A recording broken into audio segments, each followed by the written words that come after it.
go right to Roll call. Okay. Meeting called to order. Today is January 16th. It is now 7:19 p.m. Town Council, meeting in Town Council Chambers, 1170 Main Street, West Warwick, Rhode Island. On B and C, we've already did the prayer and pledge allegiance in the last meeting, so we'll skip it for this meeting. Roll call. Councilman Licciardi? Here. Councilman Messier? Here. Councilman Padula? Here. Council Vice President D'Amico? Here. Council President Goslin? Here. There is a quorum. Mr. President, can I make a motion before we go to public comment? I'd like to motion that we move action discussion item 6, which is Dennis Tabella and the Defenders of Animals, to the front of the agenda for the purpose that he can speak, and then all of the different volunteers and groups and people who are here to speak during public comment can follow him. Okay, I have a Second. motion, seconded. All in favor? Aye. Aye. Opposed? Ayes have it. So that action item is now on the agenda as the first item on the agenda. Mr. DeBella, are you here? There's 6. Do you want me to read that? Yeah, just go ahead and read it real quick, Miriam, for the record. Dennis Tabella and the Defenders of Animals, concerns, comments, and requests regarding the volunteers at the West Warwick Animal Shelter, sponsored by Council Vice President D'Amico. So I put this on the agenda because Mr. DeBella reached out to me. He has a number of concerns. He is the president of Defenders of Animals, is that correct? Director. Director, I'm sorry. And he did have a series of questions and concerns that he wanted to put before the council. That's why I'm sponsoring it. Thank you. Just state your name and address for the record. Dennis Tabella, 363 Sergeant Street, Warwick, Rhode Island. All right, go Okay. ahead. Council President, members of the council, some years ago, the state veterinarian collected information from all the various municipal shelters, and those shelters had to submit monthly reports regarding the number of animals they took in, how many got placed, how many got euthanized, so on and so forth. And when we looked at all those monthly reports and the annual reports, at one time in Rhode Island, up to 3,000 dogs and cats were put to sleep annually. West Warwick was part of that, part of those numbers. One of the reasons why that was happening was because some shelters had gas chambers, including West Warwick. And we went to Senator John Tassoni, former Senator John Tassoni, and Representative Charlene Lima from Cranston, and we asked them to introduce legislation to ban the gas chamber, which they did. It passed. Gas chambers were banned. But here's what happened. All those numbers started to come down for two reasons in the state. One, the gas chambers were gone. Second, volunteers started to become active at different shelters.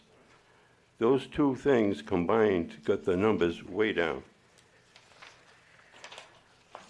And what I'm saying to you is, it's very important that you have volunteers at shelters throughout the state working with good animal control officers. That's crucial.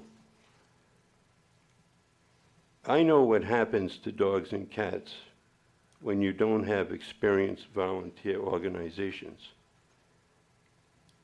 They die, quite frankly. In East Providence, former Councilman Barry Cook put Defenders of Animals into the shelter to operate their shelter because of what had been taking place. Those animal control officers had put down hundreds and hundreds of animals before we got there. They had only placed 50 dogs in 1 year. We were there for 1 year, we placed over 500 animals. This is the kind of thing that can happen when you have volunteers directly involved at a shelter. We had many of our members adopted dogs and cats from your shelter, including ferrets, pot-bellied pigs. And we had Congressman Langevin's aide actually brought down a giant fenced-in area so that dogs could have exercise outside their runs, outside in the open fresh air. We had 3 feral cat houses made specifically by Bruce Losini, and I'm gonna tell you, those cat houses were better insulated than most houses. He put those down there. We had Pet Supply Plus store out in Cranston and Garden City start donating to your shelter pet food at my request. We replaced all your guillotine doors on those dog runs. We filled your oil tank one time during freezing weather when the town couldn't afford to put oil in that tank. We provided heavy-duty fans during the summer. We donated cat food and dog food a number of times.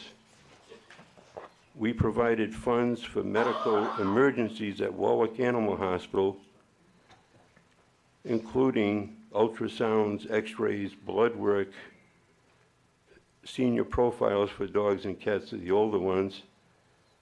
And any time Lori called us and told us she had an emergency down there that the local vet couldn't handle, we had that dog or cat brought over to Warwick Animal Hospital. We know that West Warwick's shelter budget is a lot less than it could be because of what West Warwick Angels Caring for Animals put in there and what Defenders of Animals put in there. We're not part of enforcement. We're just there to help out animals. We're not trying to run the shelter. We're not trying to get involved with enforcement. We try to use our expertise and our resources to help out the animals and the shelter. And I think West Warwick taxpayers should be supportive of this effort. Volunteers, I'm sure you all know that volunteers are the backbone of many organizations. And I was the former executive director of the Elmwood Community Center in Providence, former executive director of the Woodlawn Community Center in Pawtucket, associate director at the Urban League, and the head of adult services for OIC. And I can tell you, those organizations would not have survived without volunteers. They're crucial.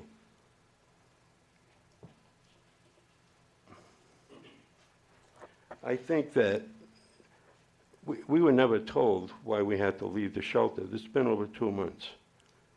And I'm sure there's some confidential issues going on that we're not aware of. But you know, I've had people ask me, what did we do wrong? I don't know what to say to them. We didn't do anything wrong. Nobody, in 7 years that I've been walking dogs there, nobody said I did something wrong. And all of a sudden, we're gone. We've been left swinging in the breeze. I think a town like West Warwick should welcome volunteers. You can set up all the procedure manuals and whatever we need, but you need those volunteers down there because those dogs and cats are going to suffer. It's fortunate there's only one dog there right now and one cat. But I've been there when that place was full. And Lori will tell you, I offered to her many times, if you ever get stuck and you get really jammed up down there, we'll board some dogs, we'll board some cats, until you get space and we'll bring them back. At our expense, not the town's. You have 2 experienced organizations involved with that shelter. There's no other shelter has that in the state. Where you have 2 separate organizations pouring money into that operation and spending all that time and effort. We have people out there that are out there walking dogs in freezing weather. You know, Dennis, Yes. I thank you and all the volunteers. Believe me, when I found out about it, I still didn't get the answers. I had 2 conversations with the chief.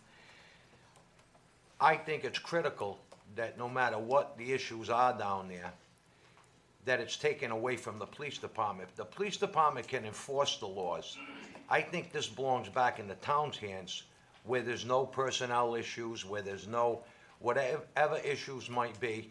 Believe me, my hat goes off to every one of you, and the money that you saved, me as a taxpayer, and everyone else in this town, and the work that you people do is phenomenal. I'm an animal lover myself, and if I remember correctly, years ago, we had a police officer, Bob DiCarlo.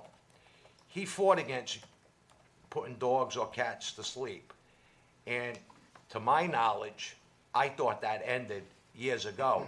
And I don't think that our pound puts any dogs or cats to sleep. Yeah, we're a no-kill facility. We're a That's no-kill. not- So we don't, Unless, well, from what my understanding is, and it better be the right way, is that we are a no-kill town. Well, wait, hold on one Wait a second. We minute. can't just talk from the seats. Well- But the chief came here last meeting, and a lot of you weren't here. He specifically said that it's a no-kill facility, and the only time it ever happens if it's beyond, sick. you know, they're very unhealthy, and there's no way that they're gonna come back to normal, doghood or cathood, whatever you wanna call it. If I may just make a comment regarding this particular issue. I wasn't planning on saying this, but I'm going to have to say it. There was a dog named Jeezy, there was a dog named Ace, there was a dog named Lady Coco. They're dead. Do you know why they're dead? Because mistakes were made. Your inexperienced dog officer, not the one that's been there for years, made a mistake in putting that dog in the wrong home.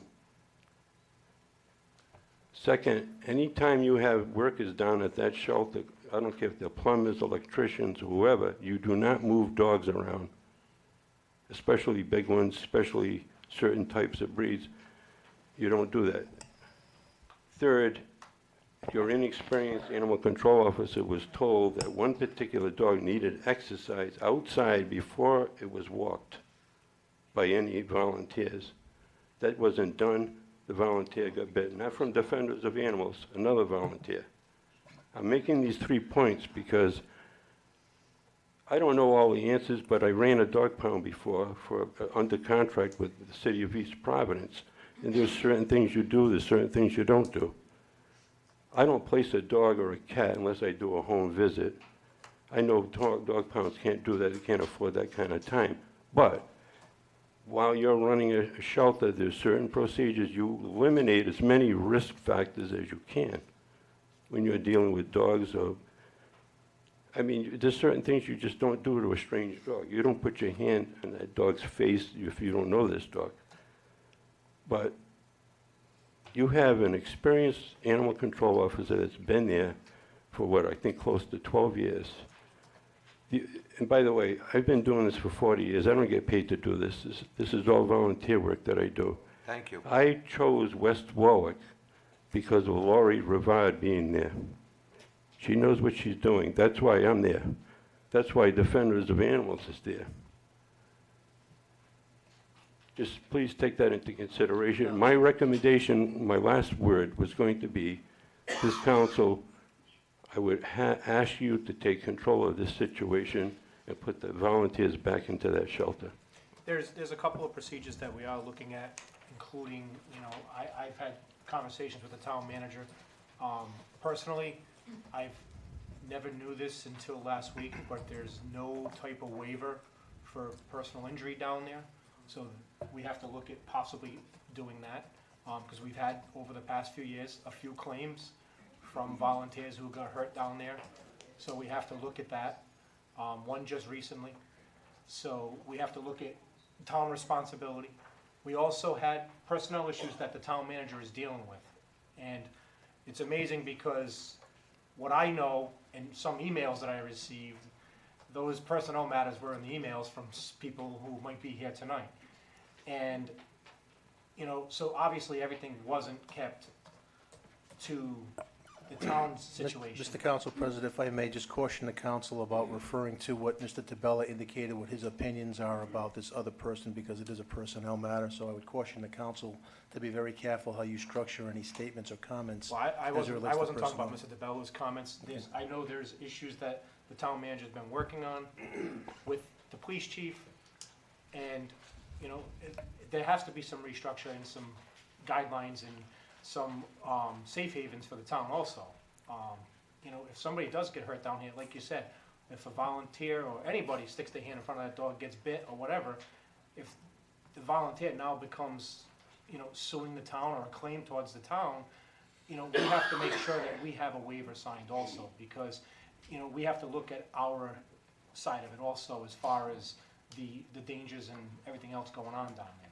Now, as far as employee matters, like I said, that is a town manager's responsibility along with the HR director. And the department head who runs that department. So they have to get that resolved first, then they have to get, what the rules and guidelines are for the volunteers, and then go from there. And then, like I said, as we said last time, this is a temporary cease for anybody else going in there, per the town manager, the chief, and the HR. Do we know the timeline for that? And that's our next question. Yes, I've been in contact with the president of the Angels organization. We'll be scheduling a meeting to go over some final issues. Hopefully, they will be resolved, and what I would foresee coming out of that meeting is some type of relationship agreement that would be agreed to and then forwarded to the council for their review. So I would hope that that would be very soon. I've indicated a willingness to meet as soon as possible with the group, and right now we're looking at dates for that. So hopefully it will be done in the very near future, and we are committed to the volunteers. They do a great job for the shelter and the community, and we know it's been a process, and hopefully we'll be coming to a conclusion as soon as we can. Right. All the council, we got the letters. I picked up mine the other day, and I agree with all the volunteers about trying to get them back in there as soon as possible. I know that obviously there's matters that need to be dealt with, but I think we should get them back in there as soon as possible. We know that the success of this shelter over the last several years is in great part due to the volunteers and the organizations that have helped. We just need to get over this hump. There are things that are currently under review that the manager's moving forward and trying to resolve. We just need to all be a little bit more patient to see that through. But ultimately, we want a successful shelter. We want these animals to thrive and to do well. And we all do. I think I can speak for everyone here that we do appreciate the work that's been done. And we want to look forward to a continued relationship. We just need to quickly move through this, hopefully, and resolve things so that we can move forward and rebuild that relationship that we have with the volunteers. And Mr. Tabella, just, there's always been for a long time, just Lori down there. And, we as a council, I know Angelo and I, a few years back, when we put another person down there, it was a part-time person. It was through Chief Silver at the time. And we ran Lori ragged. She was the only person down there for many years. So at that time, we brought in a part-timer, and we've determined over the last budget to bring in another full-timer.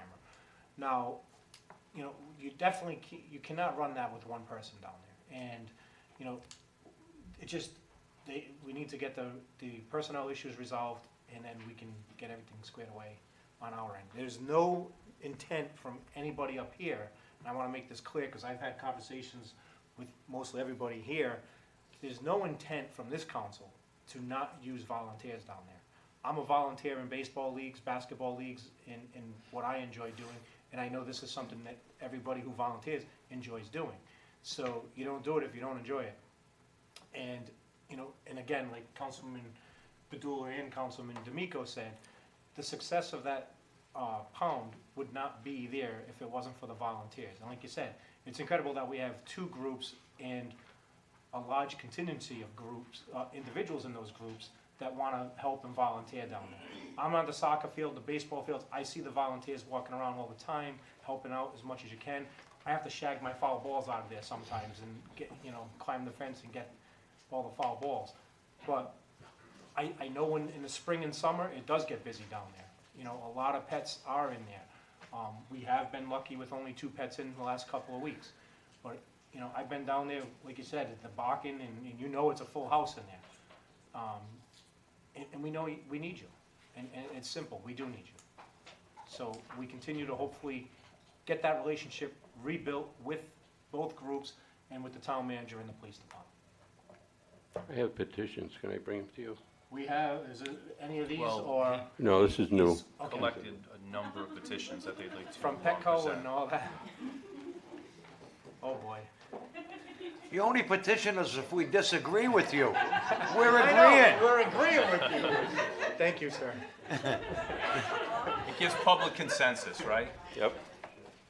Just to give you a heads up, it's rather thick, so. You know we're not gonna read all them, right? I'm gonna read all of them. All right, any other comment on that matter?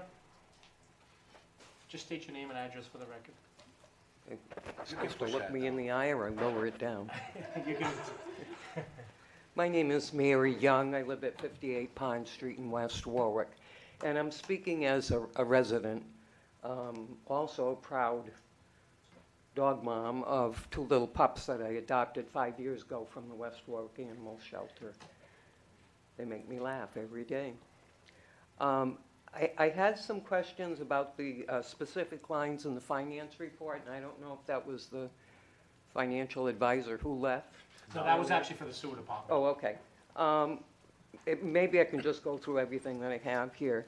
On the second page, which lists revenues, dog pound fees, and could we maybe change that to animal shelter? Fees and fines. If I'm reading the line correctly, no revenue was budgeted for the year, for the 2017-18 budget year. It's a blank, I believe, or a zero. Zero. Okay. Under dog pound collection, I don't know if anybody can explain to me what that is. That must be for licensing, Okay, shots or whatever that the town charges, but I think it's mostly licensing. okay. Again, there's zero budgeted and zero apparently, okay. And that was another question that I had. Where does it show up in the budget? Where the licensing fees go, where the adoption fees go, where the Licensing fees actually show up in the clerk's office. So she collects it, it's in her revenue side of the budget. Okay. Is it dedicated to the animal shelter? I'm gonna say not state gets 100, most of the it. state gets a percentage of that, Yeah. and then the town gets a percentage. And is the town share dedicated to the animal Not the shelter? entire, no. Okay. It goes in the general fund. And I think it's on, let me see now. Okay, I think it's page 6, because the pages aren't numbered, under the police department. Of their expenditures, about 2/3 of the way down, there's an item called dog pound supplies. Could you tell me what that is? Which one is it again? I don't have the paperwork you have in front of you. I did prepare copies, and I realize that you might not be able to answer off the top of your head, so I'll leave them with you so you can, answer them when you have an opportunity to do so. Thank you. Pass a couple this way. Actually, send one to. I think that line item of dog pound supplies has been budgeted at $8,000 for as long as I can remember. And one of my questions would be, how long has it been at that level? Very long time. Yeah. I question what it includes. Does it include the utilities? No, I don't think so. I No. think that goes under the department's budget, right? Ernie?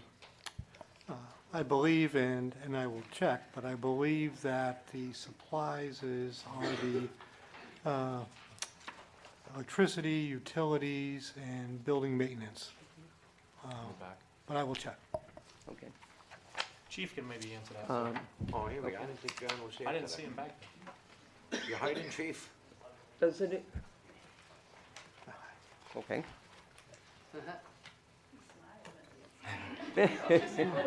He always smiles. So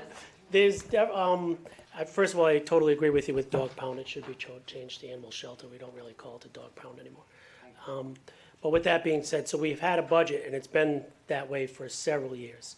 And as I said last week to many of you volunteers that were not here, we want you there. We need you there. We understand that.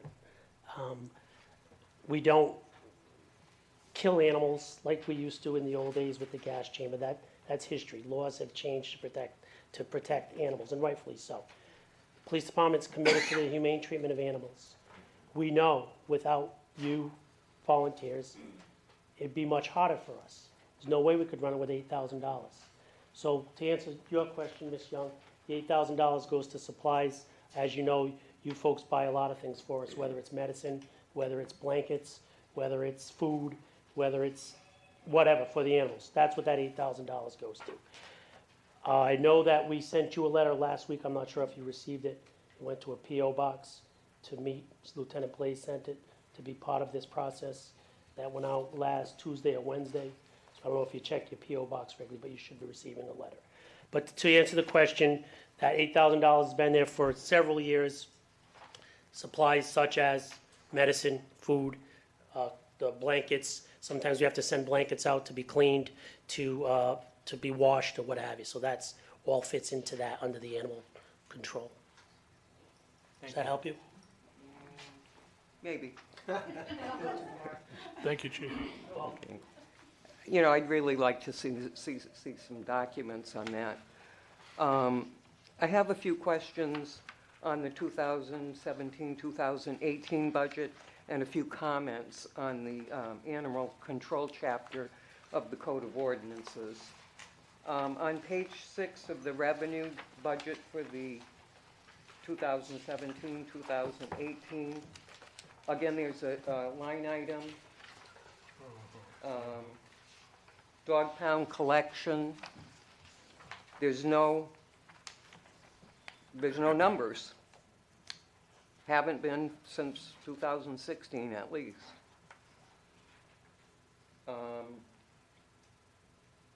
Under the personnel supplement, about a third of the page down, under animal control officers, there's a third part-time animal control officer in the adopted budget. Is there a third person working there? No, it should have been, that part-timer was actually moved to full-time, that should not have been. Oh, okay.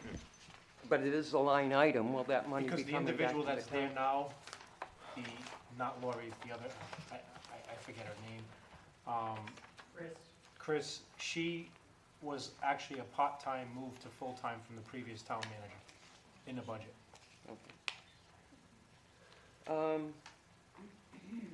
On January 11th, 2018, I sent an email to Ms. Benoit asking some of those questions and a few more.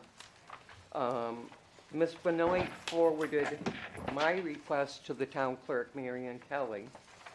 Ms. Kelly first sent back the standard request for record statement about it taking up to 10 days and 15 cents a page and so forth.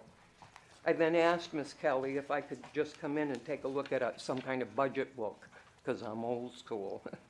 And she responded in part, and I quote, "I can't give out any information without going to the town solicitor, who I sent your request to." Can you explain that to me? I can't, I'll explain it to you, Michelle. What I can't get into and what the town manager can't get into is what some of the administrative issues that have arisen out of the Animal Control Center. And part and parcel of the information you're looking for is part and parcel of the information that we're also looking for.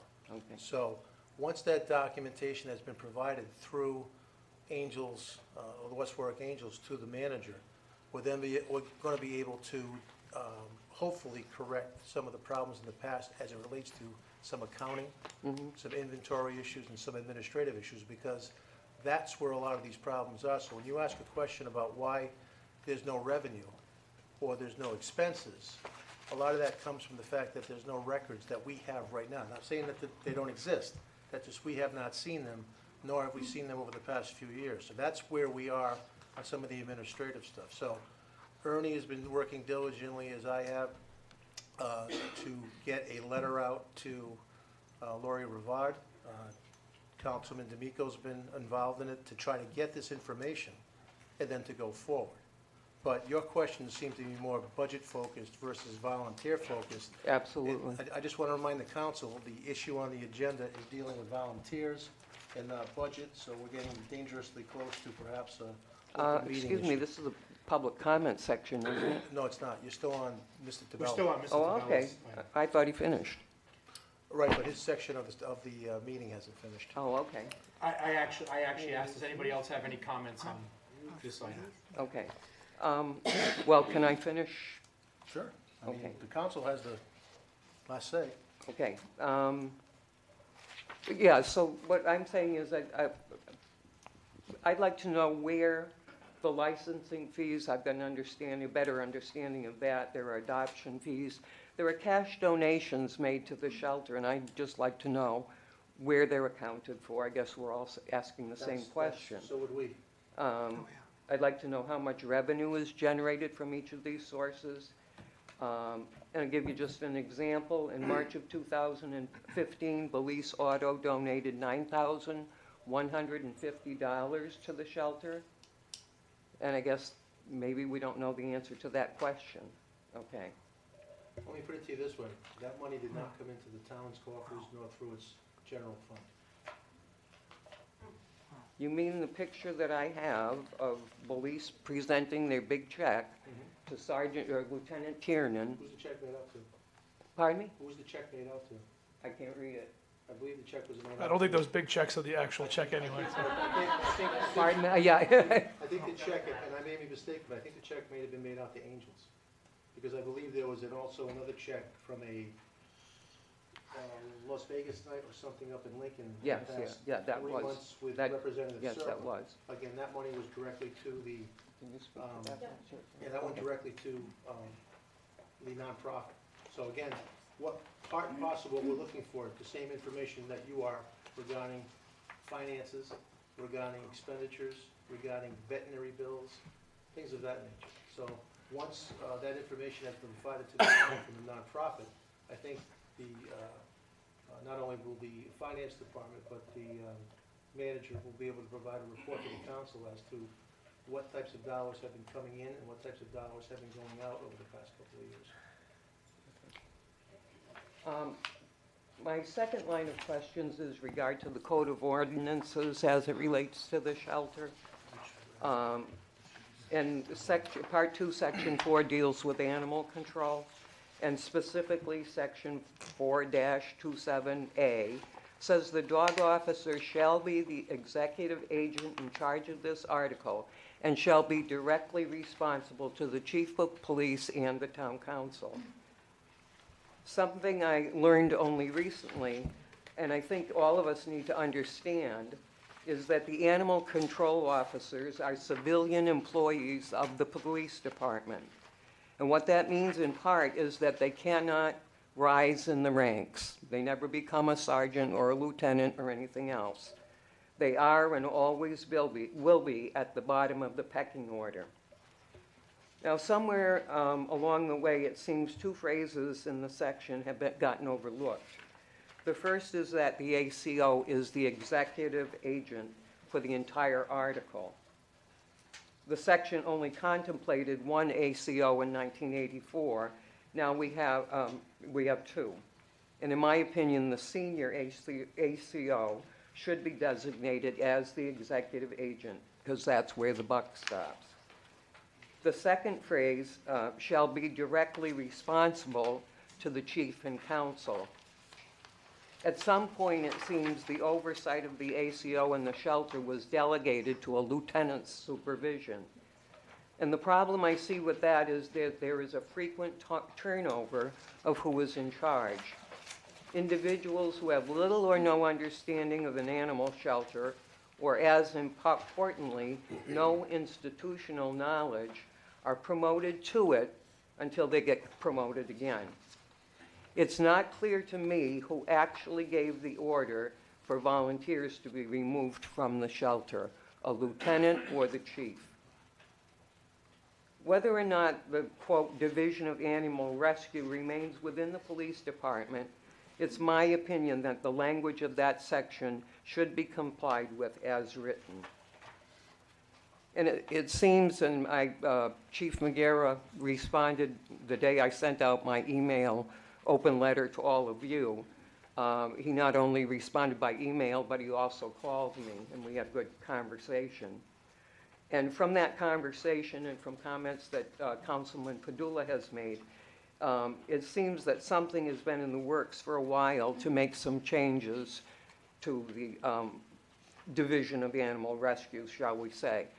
My suggestion would be to think of thinking of it as an affiliated department or some kind of special unit, with the executive ACO, as I said, still being responsible directly to the chief and the town council. Let me address that really quick. Okay.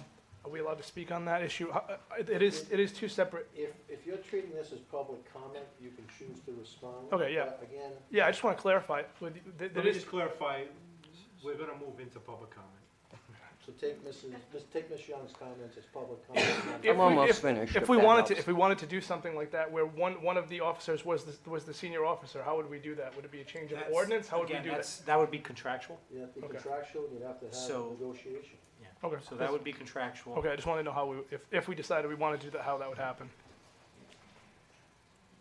I'm almost finished anyway. No, that's all right, I just wanted to address that point. Go on. Section 427B speaks about the authority of the police department to receive fines, and that they, quote, "shall be turned over to the operational account in the Division of Animal Rescue." It seems to me that the opposite is happening, that fines and fees collected by the animal control officer are being turned over to the police department. As an affiliated department, all revenues and expenditures would be recorded and reported on one page. And I think, from what I've heard tonight, it's a good idea. The public would have a much better understanding of the operation of the shelter, and potential grant sources would have a clear understanding of the shelter's status. Section 417 states in part, "It shall be the duty of the dog officer to keep accurate and detailed records of all monies belonging to the town." It seems to me the executive ACO can only comply with that duty if that person has full knowledge of all revenues and all expenditures. And the same section, I'll finish with this, states, "Records shall be audited by the town annually," and that should be your safeguard against mismanagement. I thank you for your time. Thank you. Thank you. Thank you.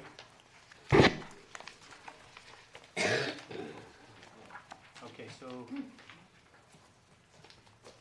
we're still in public comment? No, we were over No, No, we switched over to, we're, action. no, we changed over to public comment with, Okay.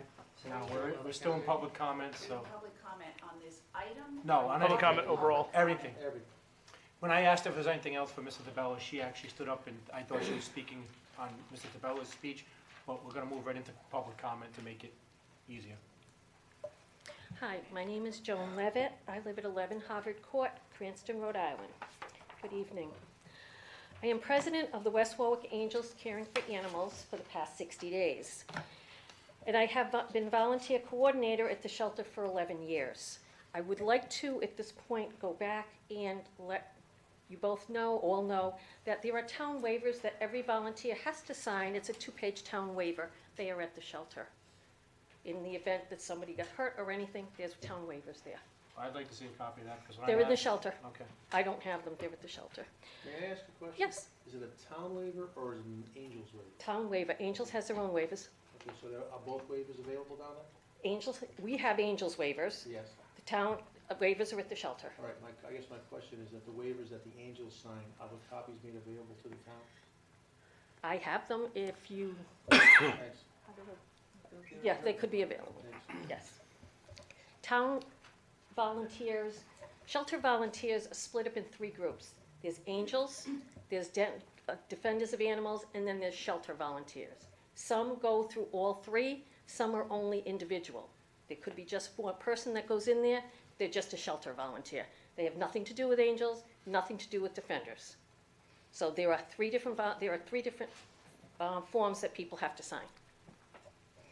Okay, first I would like to have the date changed in the minutes from the last town meeting. We were thrown out on November 7th, not on November 20th. On January 12th, I think just- received, yeah. Just to clarify that, I think that date was given just as when I received notification that you had been asked to leave. Oh, via that's an what the day email. that they told us that we had to get out. Again, this is public comment, you don't have to respond, but if there's an issue related to a mistake, error, or omission, that can be looked at. Okay. On January 12th, I received the first direct contact with which we have had from any town agent in 9.5 weeks after we were tossed from the shelter. To keep this meeting moving on, I would like to give each of you a handout on what each group of volunteers does at the shelter.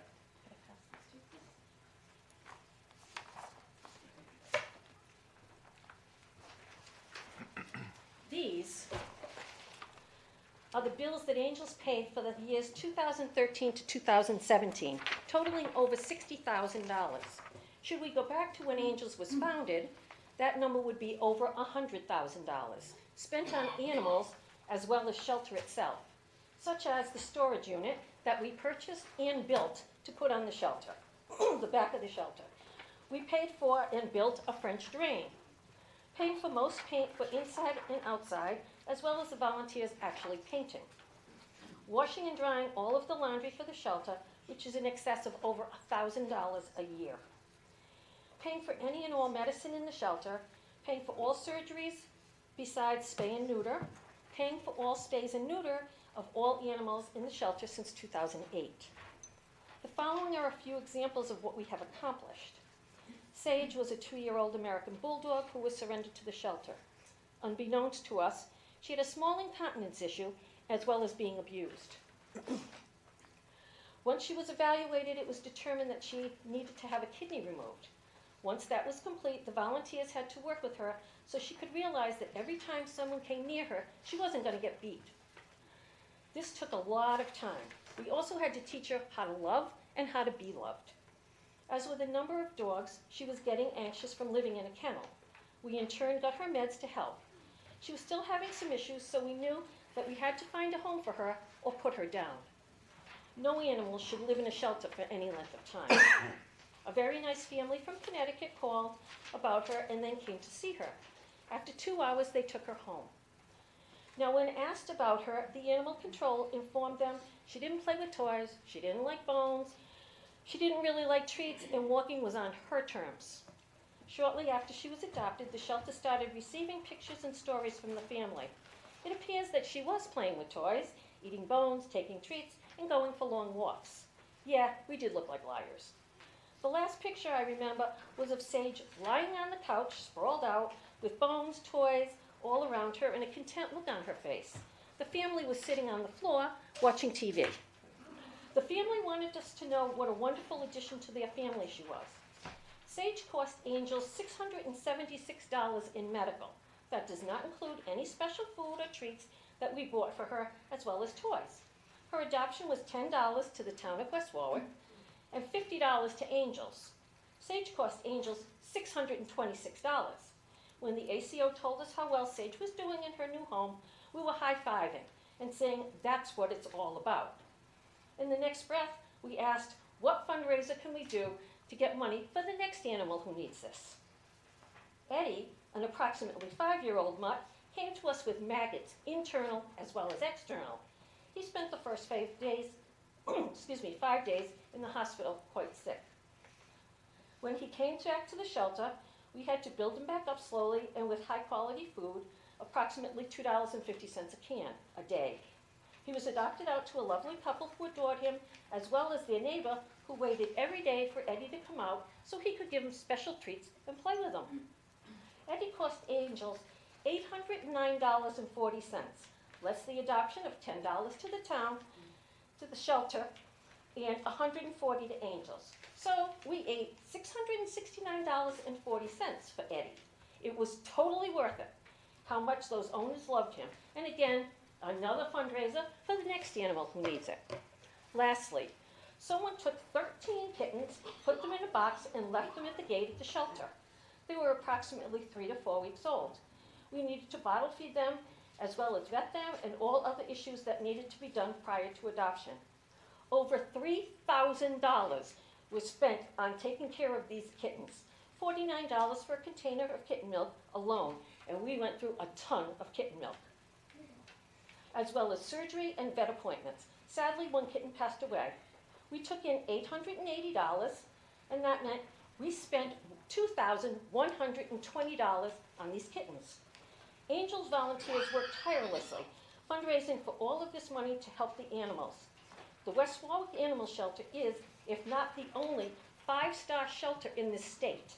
People call from all over asking to turn the animals in because the shelter has a reputation of taking very good care of animals. The volunteers take guidance from the senior ACO and handles animals with respect. Volunteers have been in the shelter for 26 years doing what they do best. Therefore, I come in front of the town council to ask that Angels, as well as all of the other volunteer groups, be reinstated with a contract so this never happens again. The greatness of a nation and its moral progress can be judged by the way we treat our animals. Gandhi. Thank you for your time. Thank you. Thank you.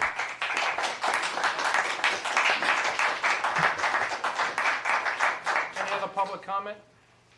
Pam?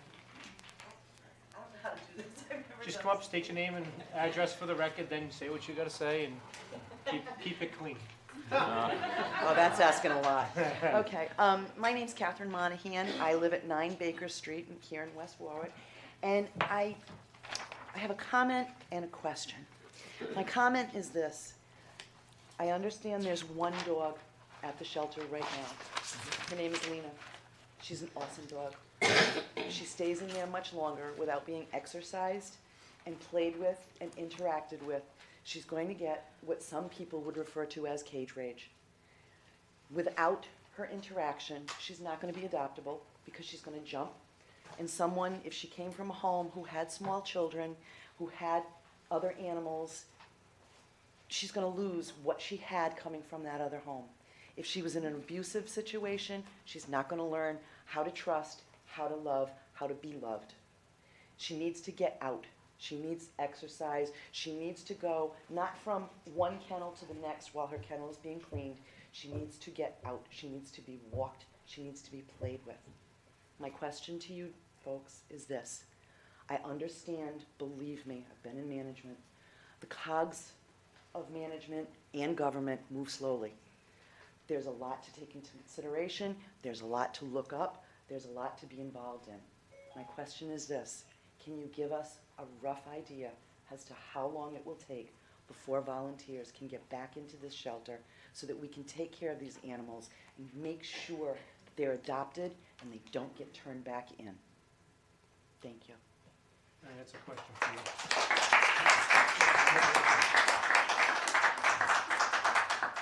Thank you. Any other public comment? Is the dog related? Mine isn't dog related. It has nothing to do with the animal shelter. Although I do support Anaspod, Nick Olderisi, Carpenter Court. I do support everything these people are doing, and I agree 100% that this town, while they settle their issues, should allow a certain number of volunteers, whether they be regular civilians, taxpayers from this town, to go into that shelter and walk that dog.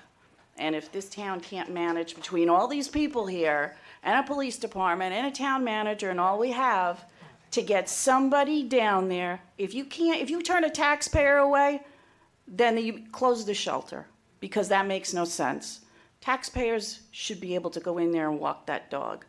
And between all of you, I know, especially John, I appreciate that you're pushing for this more than you realize. Get it done. Get somebody in there. It doesn't have to be any group, any affiliation with anything, anybody having problems with whatever. Let some regular people in there and let them walk the dog. Amen. That's all.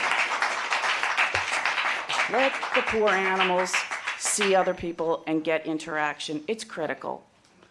Now, I did not come here for this today. I appreciate everybody that's here. I hope you all show up for other things too, but I actually came here for something that involves other things that are special to people. At least I hope they are, and that's children. Our community does some great things with our sporting programs. We had the Wizards here at the last council meeting, and watching those little faces beaming was just, I'm a sucker for kids. It's just beautiful. It's a beautiful thing to see when kids feel so proud of something they've done. And then we had the theater group that are wowing audiences with their production going on at the high school now. And they have something that they can be extremely proud of. They can put on a resume, and one day they can put on their hopeful college application that they have experience in, obviously in a sport, or they have experience in a theater group. And when it comes to people getting any type of scholarships, people with experience tend to get those scholarships faster. So my issue is, what about the kids that don't fit into these two categories? We have kids that have no interest in sports, they have no interest in theater, but they have dreams and they have other interests. So a few weeks ago, I put online on social media a suggestion, and it's not an original suggestion by any means. It's been done in other communities, usually more affluent ones, of putting together a youth news team and to start their little career in this news to cover the town council meetings for us.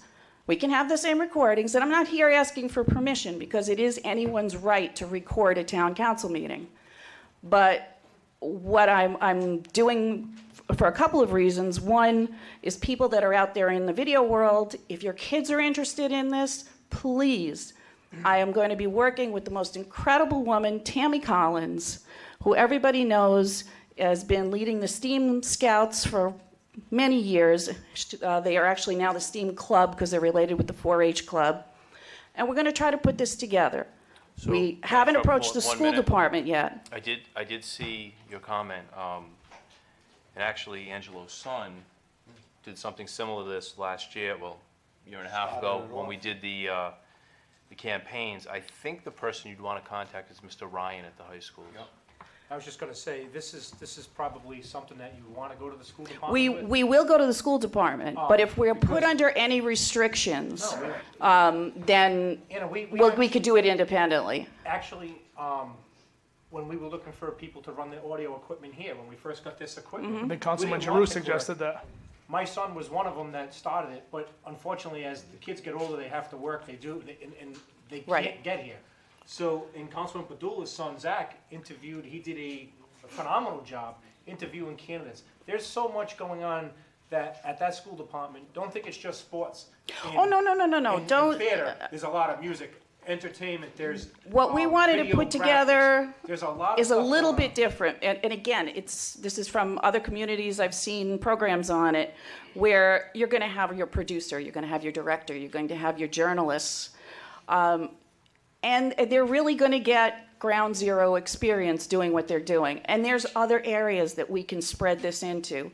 We had SAD here, Students Against Destructive Decisions. Absolutely, They were about cigarettes absolutely. and tobacco. So you Anna, what do definitely- you, I I can can tell tell you you as as an educator, like the process, you have to go before the school committee because there would be stipends involved to get someone to head something like that. I know Mr. Ryan currently runs a program similar. I don't know if it would, He does a it would lot. work that way. Volunteers to do it. He's a But you might great, want to reach out to great him. guy. But ultimately, if it was like a real program where you wanted, producers and everything, there would have to Right. be someone running it.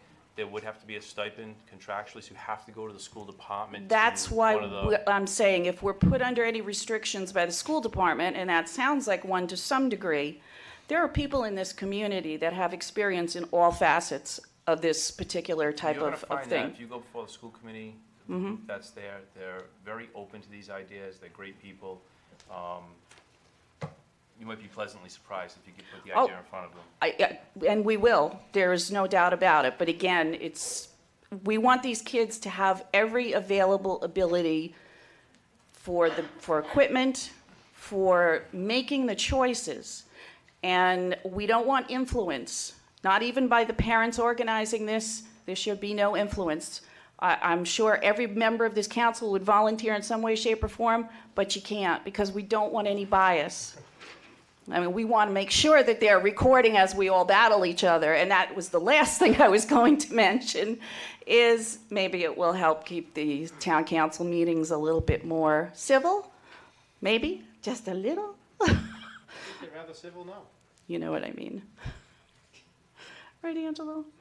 But anyway, this is something that, as I said, I'm not here for permission. I do appreciate the advice on the school department. We will be getting to them. We don't know how long this may take, but we want it to run year-long, not just during the school year. And who knows, maybe they can cover games, cover things like that, and expand this. And it's just like it's another avenue for some kids to have something to put on their resume when they go for the college of their choice and be chosen for that scholarship over someone that never had any experience whatsoever. It's a great idea.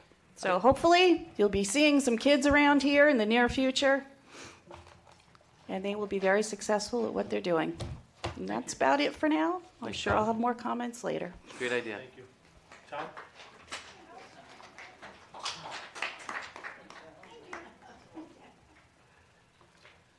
Good evening, gentlemen. Tom Oates, Colonial Way, West Warwick. I am an officer of the State of Rhode Island Family Court. I am a court-appointed special advocate for children, a West Warwick police constable, and the West Warwick Juvenile Hearing Board member. Recently, I came across a post on social media on the official West Warwick Civic Center Facebook page that greatly concerns me. This post contains a promotional video for an event already scheduled at West Warwick Civic Center on the 17th of February. That's 1 month away. It's narrated by Jay Messier, councilman.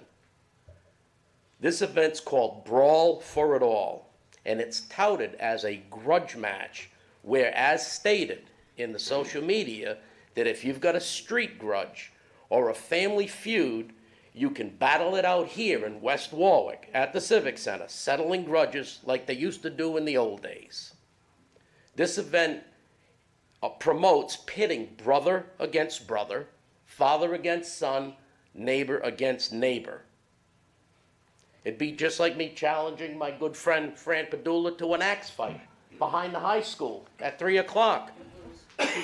Colonel McGarrett could sell tickets, and maybe Barbara Tabak could sell beer and life insurance. It's the same thing, in my opinion. I'm speaking of a town-approved street fight here. The promoters have so far, according to the video, have 6 guys that hate each other so much that they have to have a security team to keep them separated at the big press conference. And as for a sanctioned event, I'd like to know who sanctions this barbarism. I confess that I've never been to this type of event, so my opinion is based strictly on public posts on the internet. So Tom, I looked into this event because I saw it too. I've had constituents reach out to me on this event. Okay, there's a few different things that you got to look at. And I have 2 more pages. Well, hold on, I just want to point something out here. Thank you. One, when promoters sell tickets, what do? They build up the hype.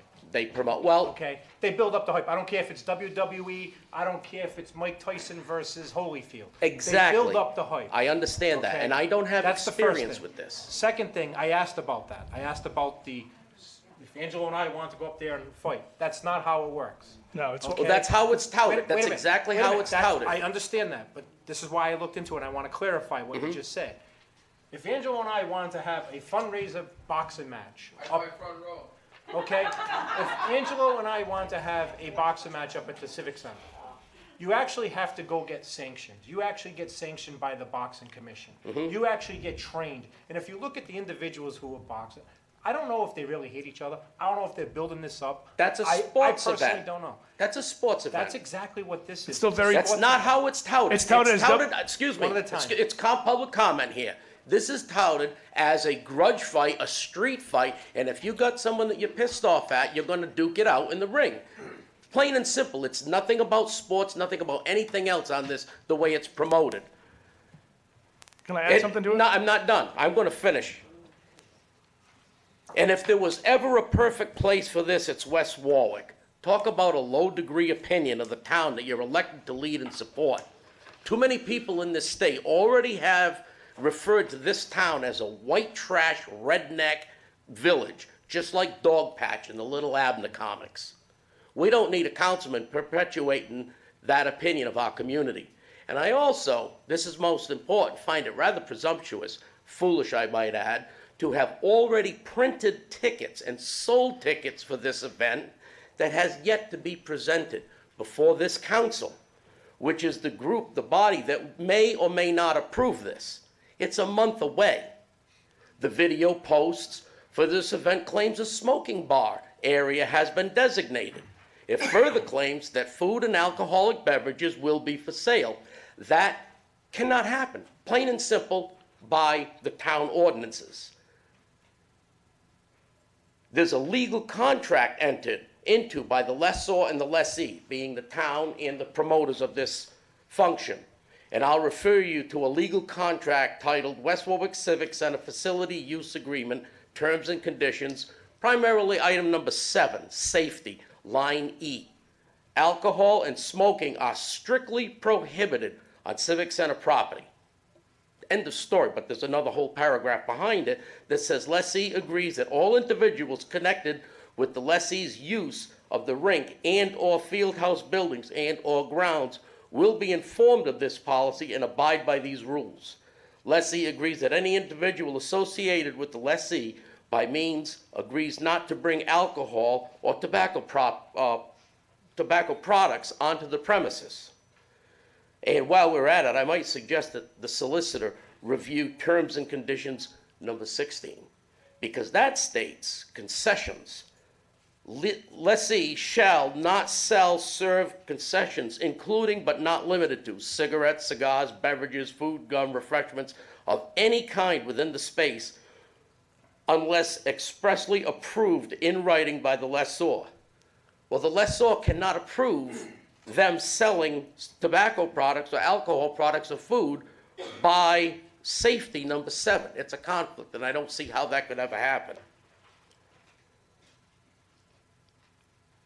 What's the positive side of this for West Warwick? I mean, we're going to get a small rental income.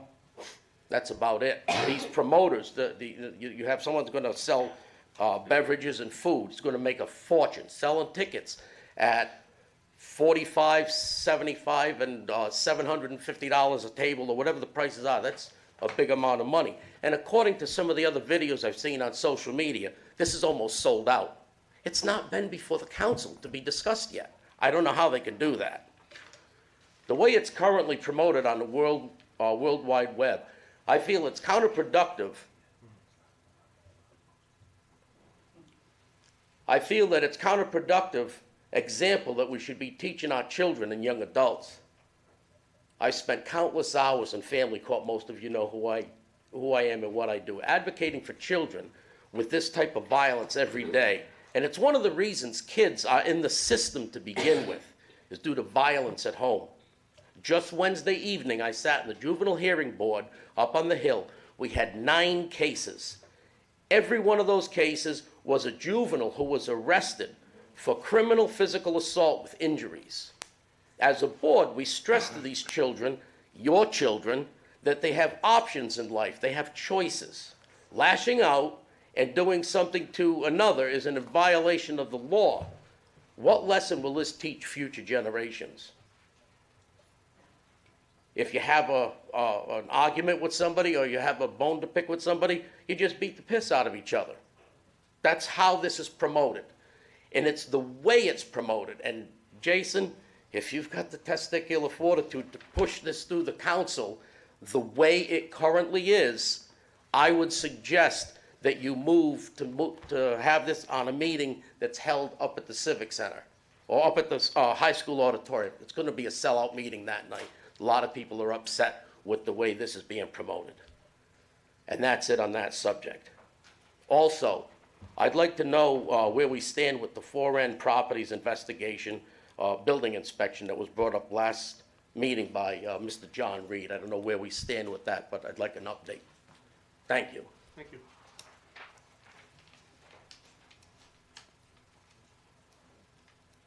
Can I just make, excuse me, Mary Young again, a point of clarification on the check from Belize? My friend Joan could bring it up on her little gizmo there, make it large, and it does say it was made out to the West Warwick Animal Shelter, and the small article below it mentions that it was made out to the West Warwick Animal Shelter 3 times. Thank you. Thank you. I received,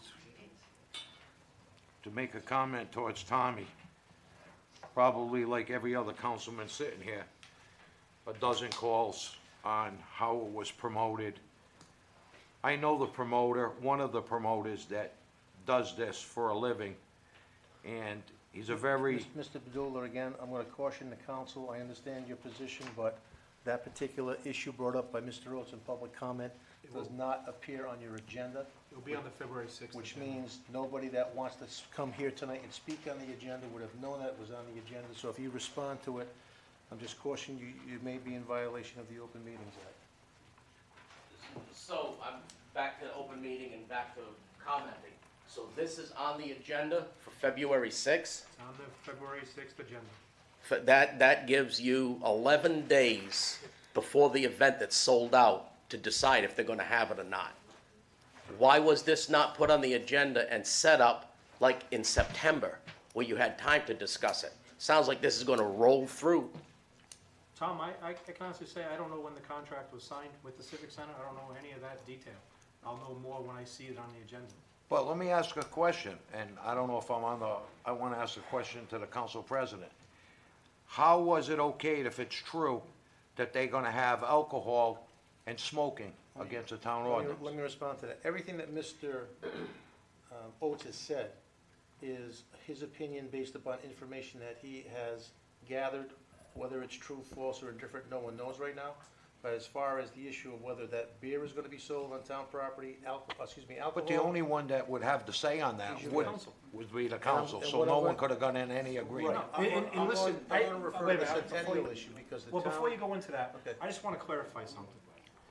That video, nobody from the town said there was alcohol or whatever. It was the promoter sat there and said, we're gonna have alcohol, food, and a cigar Bar. designated bar outside, the smoking section outside. Back to my, No, wait, Tom. Okay, sorry. Let me finish. yes, sir. That was the promoter, Mhm. okay? And I got the same things. But what people don't realize, Big Six Boxing was up there, guess who sold beer and wine? Big Six Boxing, okay? We had the 100-year centennial, guess who sold alcohol? The town. It was on town property. There's been numerous events up at the Civic Center that's been advertised that they do have beer and wine or alcohol at that vicinity. It's been approved by previous councils and councils in the past. How can Now, it be approved? Smoking, it's been approved, Tom. I'm telling you, it's been approved. It's by a previous violation. councils for many, many years. I understand that. Now, again, Councilman Padula is right. The town council can approve those licenses up there. Same thing, we did it at, there's no alcohol at River Point Park. There's big signs, no smoking. Well, guess what happens there every game? There's smoking, okay? Guess what happens? There's absolutely no drinking. But guess what sold there in the 100-year centennial? So Alcohol. 2 wrongs, 3 wrongs, 5 wrongs don't make a right. not- but- But my bone you're of saying contention it's is, wrong. no, what I'm gonna say now is that I bought a ticket to this event Yep. because I'm gonna have Melanzi's delicious Italian food, and I'm gonna have a cigar and a couple of bottles of beer and watch this brawl. That's why I bought my ticket. Now, all of a sudden, the council is gonna do the right thing, and they're gonna say, no, the contract says no alcohol, no tobacco products, plain and simple. Now what are they gonna do? That's what I bought That's my on ticket them, for. not us. I want my money back on my ticket. That's Why on did them. this They had wait so long? It has nothing to do with the Mr. Oates, council. it's nothing to do with the town. I understand that, but no, my point is I'm not, trust me, I'm not condemning anyone on the council at all. I'm condemning the way this program was promoted. Tommy, And tickets were sold. I even got a phone call that I was threatened, supposedly, I don't know this for a fact, by if I didn't okay certain individuals to sell alcohol or smoking, that they were gonna put a team against me for, the next election. I got Well, that same- welcome to the I crew, got I that had same the call. best. Yeah, I had okay. the best to go against Over me, the so weekend. God bless you. Really? And now Do your when we're thing. down to when this comes up before the council on 6th of February, which I still think should be held up at the high school auditorium, but when this comes up, we're gonna have a 2-2 vote. Who's gonna settle that? Because you must recuse yourself. Hold on.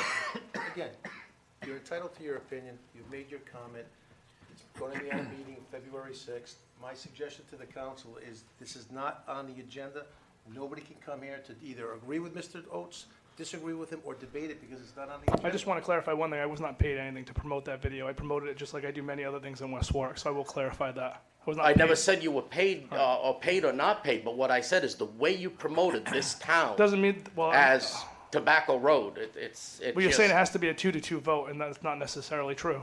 Oh, then we'll see how that works. Okay. Thank you. We will see I don't which have a vote. question for Mr. Rhodes. I have a question for Ernie, though. I just learned about this event over the weekend. And it just kind of, it all came on me with several calls. Guess I've done a good job promoting it.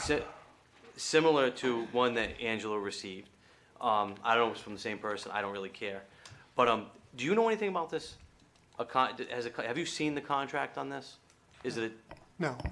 Okay. All right. And the only reason I'm asking is because I don't even know this has been promoted for over a month. I just received it over the weekend. It caught me by surprise. A lot longer than that. But also, if we don't forget, I know I threw up a lot of stuff for you guys tonight. I do want to. Tommy, just come to the front, please.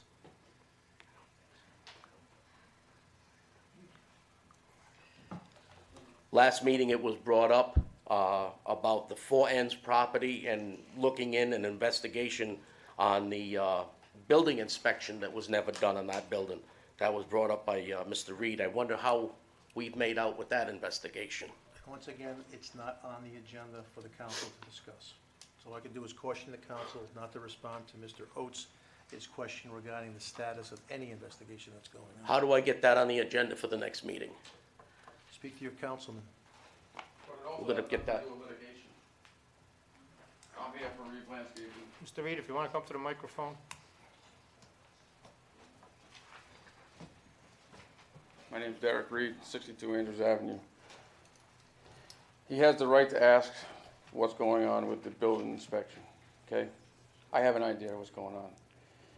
But I disagree with Mr. Williamson speaking up and asking him basically to have a seat, because it has nothing to do with the litigation.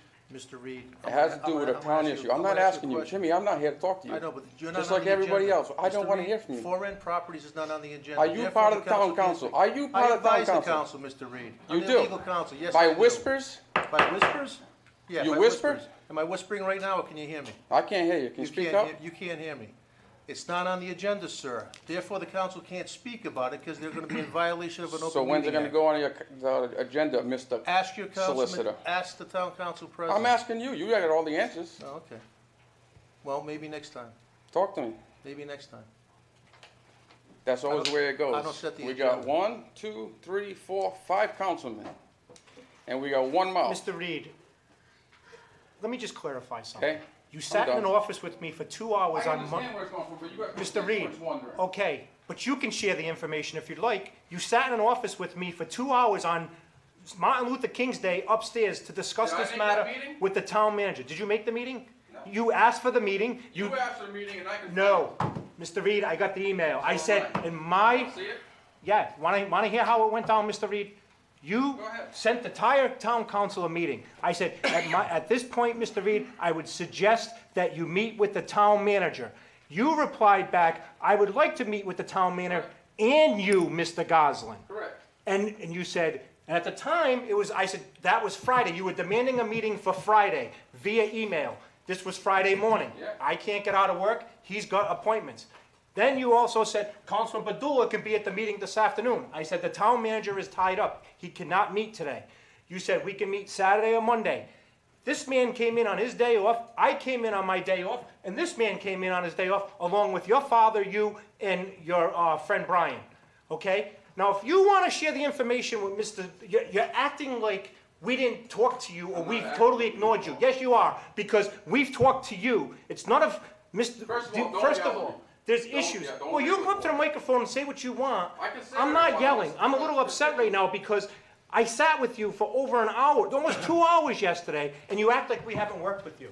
That's what I'm aggravated with, I'm Mr. not Reed. saying you didn't work with me.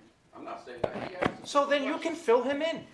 Right now, we can't fill him in. It's not on the agenda. If you want to talk to him out in the hallway, you guys are great friends, okay? You can talk to each other. Talk to him out in the hallway and tell him what happened at the meeting. I will. That's all you have to do. That's fine. And then we don't even have to put it on the agenda. That's fine. Thank you.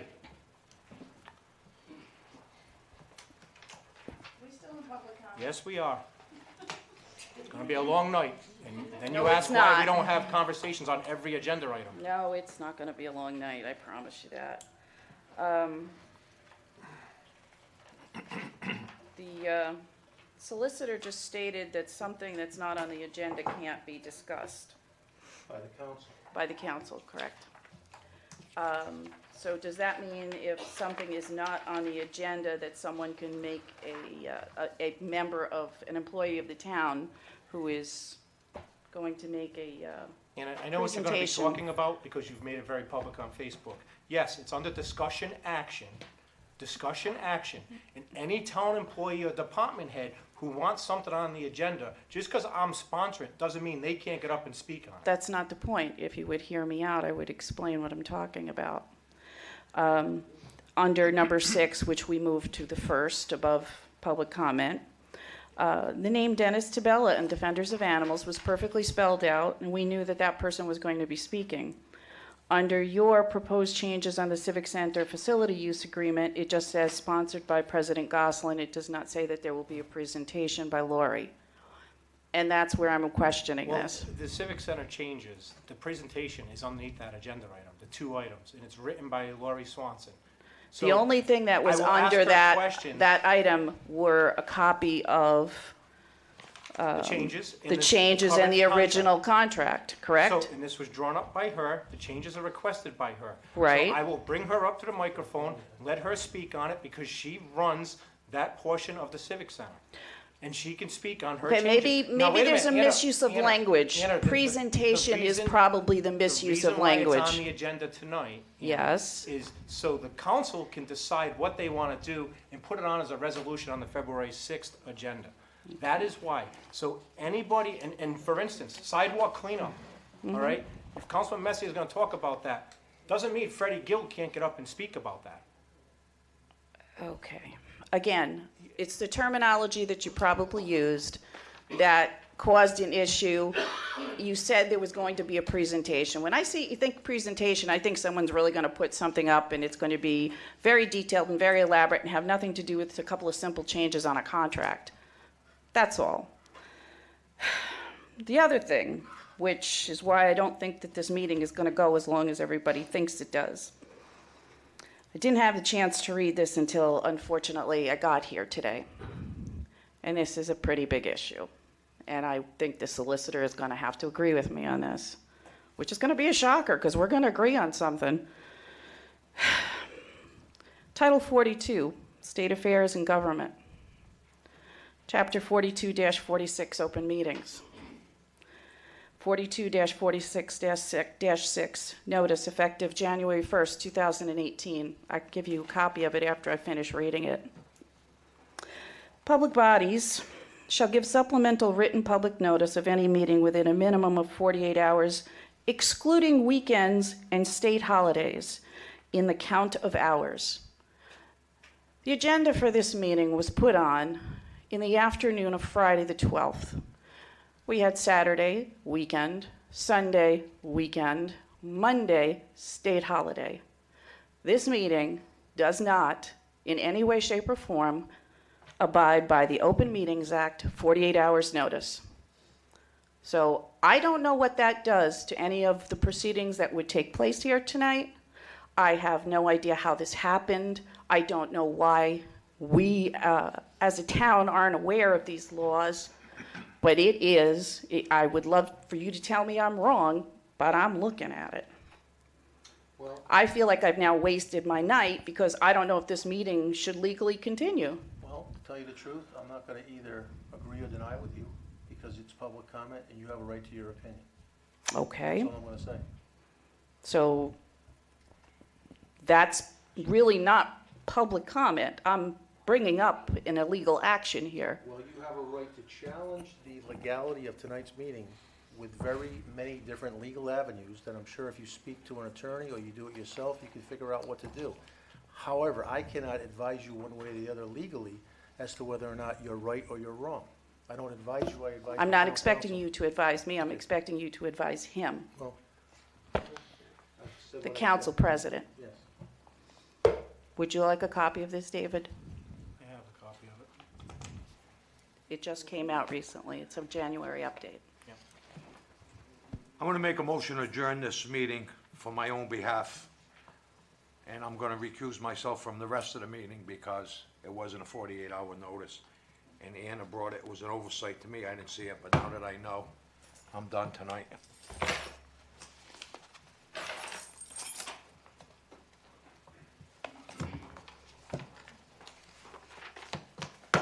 I do have a legal question on this, Tim. Come on up, it's, To make sure that I'm not caught. What, 1 second. Go ahead, Jeff. how, could we get into trouble with this? Because I don't know. If a claim is made and there's a finding that there's a violation of the act, whether it's a technical or substantive violation, that will be up to the Attorney General to decide. If there's a 48-hour posting notice and it's found it was posted on Friday the 12th, it is now the 16th, correct? So it's been more than 4 days? I think it was just an innocent oversight. Does it say, holiday on there? It may be. It says holidays, The point I'm getting at is, Can I see a copy of it, Hey, Ms. Sputnik? No, it does, it does. Copy of it. the question is whether or not it's a technical violation, whether or not there be any violation, but it has to be found by the Attorney General. And what could the, what could the recourse be? The recourse could be, no, don't do it again, it's an oversight, or if it's found to be a substantial matter, you could be fined. Personally be fined? No, the council would be fined. And who It'll pays for still that? be the town, that'd still be against the town. You wouldn't get fined personally? No, I said we would, I am agreeing. It goes through the clerk's office, the clerk is the one who posts it, so it's not the town council, the town council. So it's not our fault? No, the bottom line would be the town council.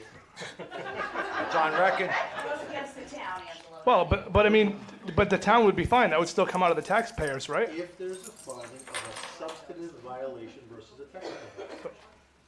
So it's up to, I mean, if you want to file a second, Councilman Padula's motion based upon what was said, you can do that, or you can go on with the meeting. And if someone files a complaint, the question is whether or not it's gonna be a technical or a substantive violation pursuant to the new statute, pursuant how the Attorney General interprets it.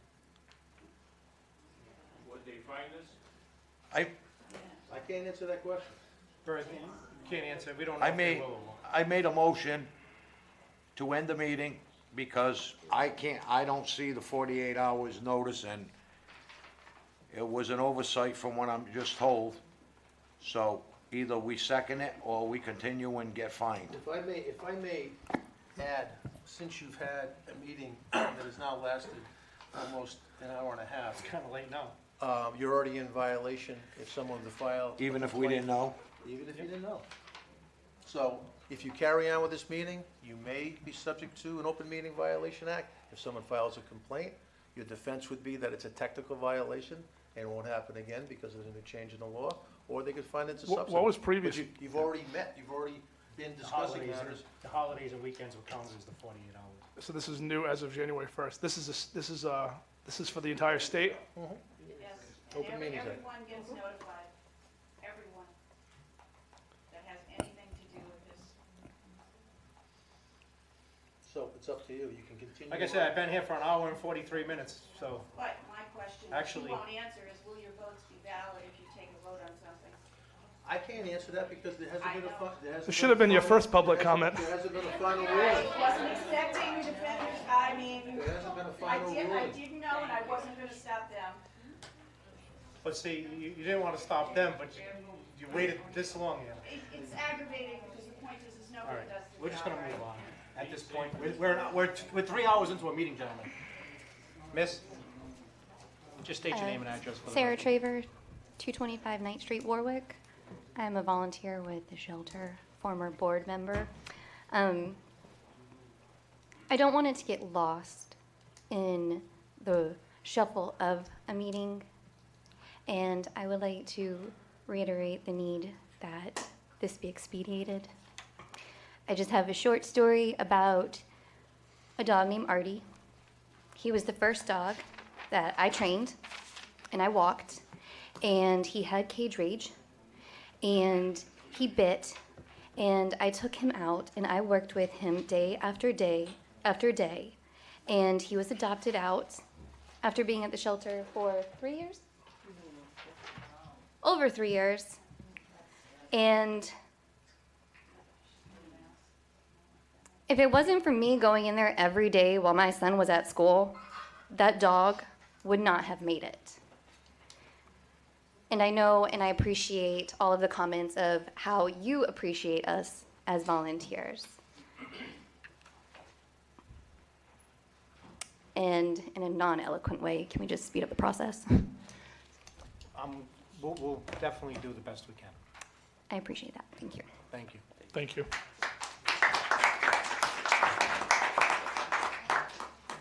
All right, town manager's report. Hold on, I got one more public comment.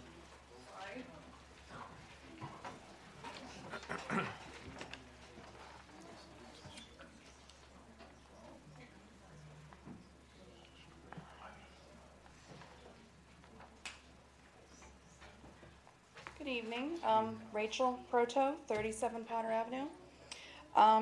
To be honest, I had no clue I was going to get up here and speak or ask questions or say anything, but in sitting and listening and trying to take things in, I just wanted to come up here and ask a couple of questions and just reiterate a couple of things in regards to the animal shelter. I am a volunteer for the West Warwick Angels Caring for Animals. My son is as well. We participate in holiday bazaars, bake sales, several things to raise money for the organization.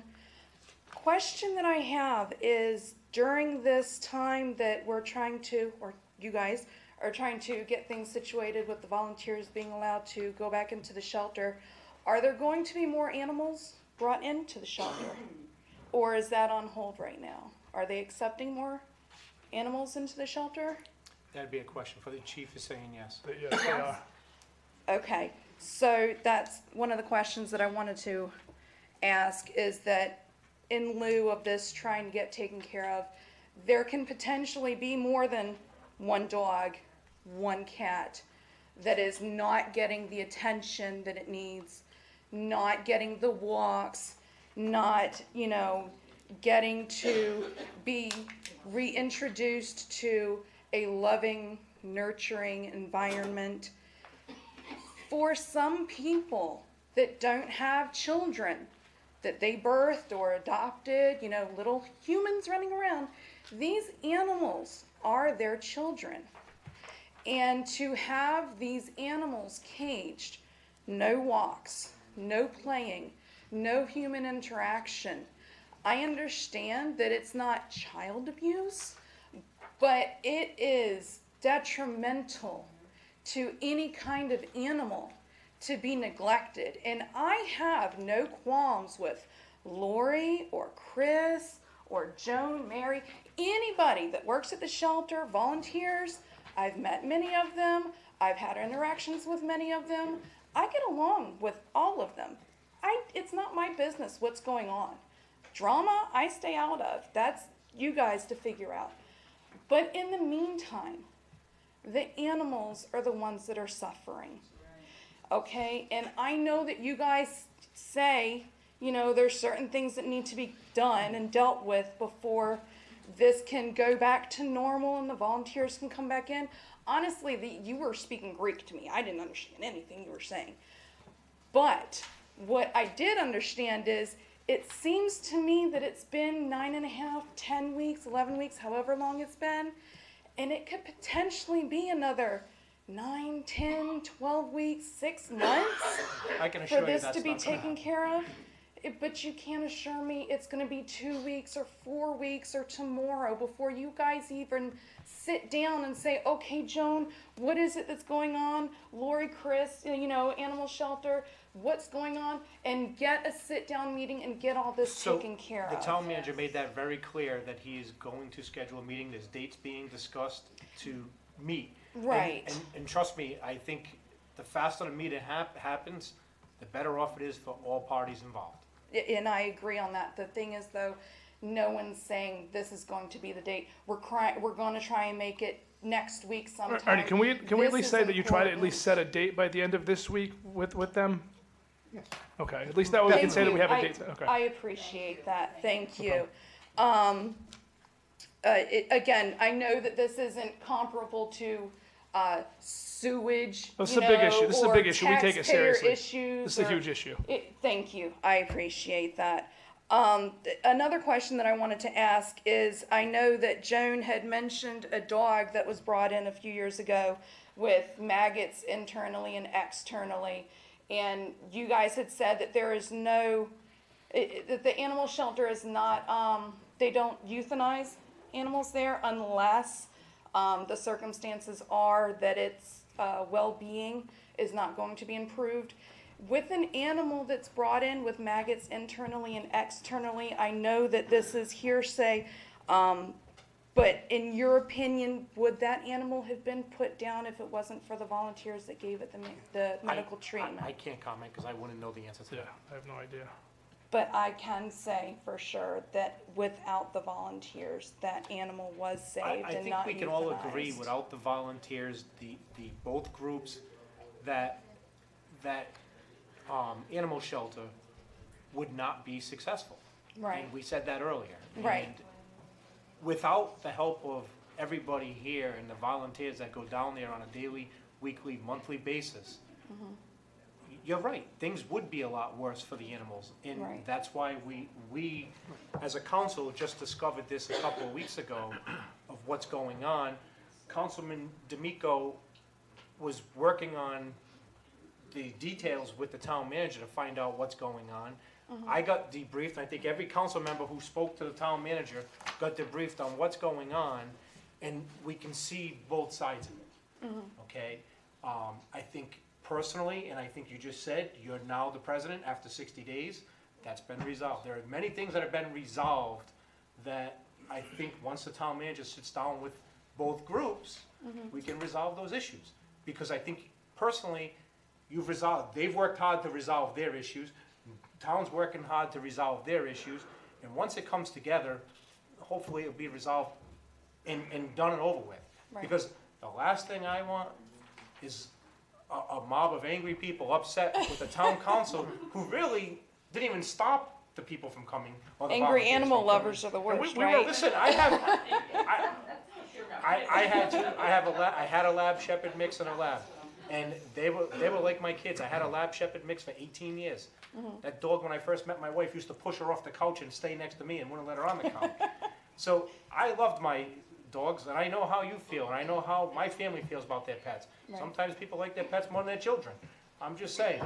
But again, we understand the importance. I don't want to beat this all night long. No.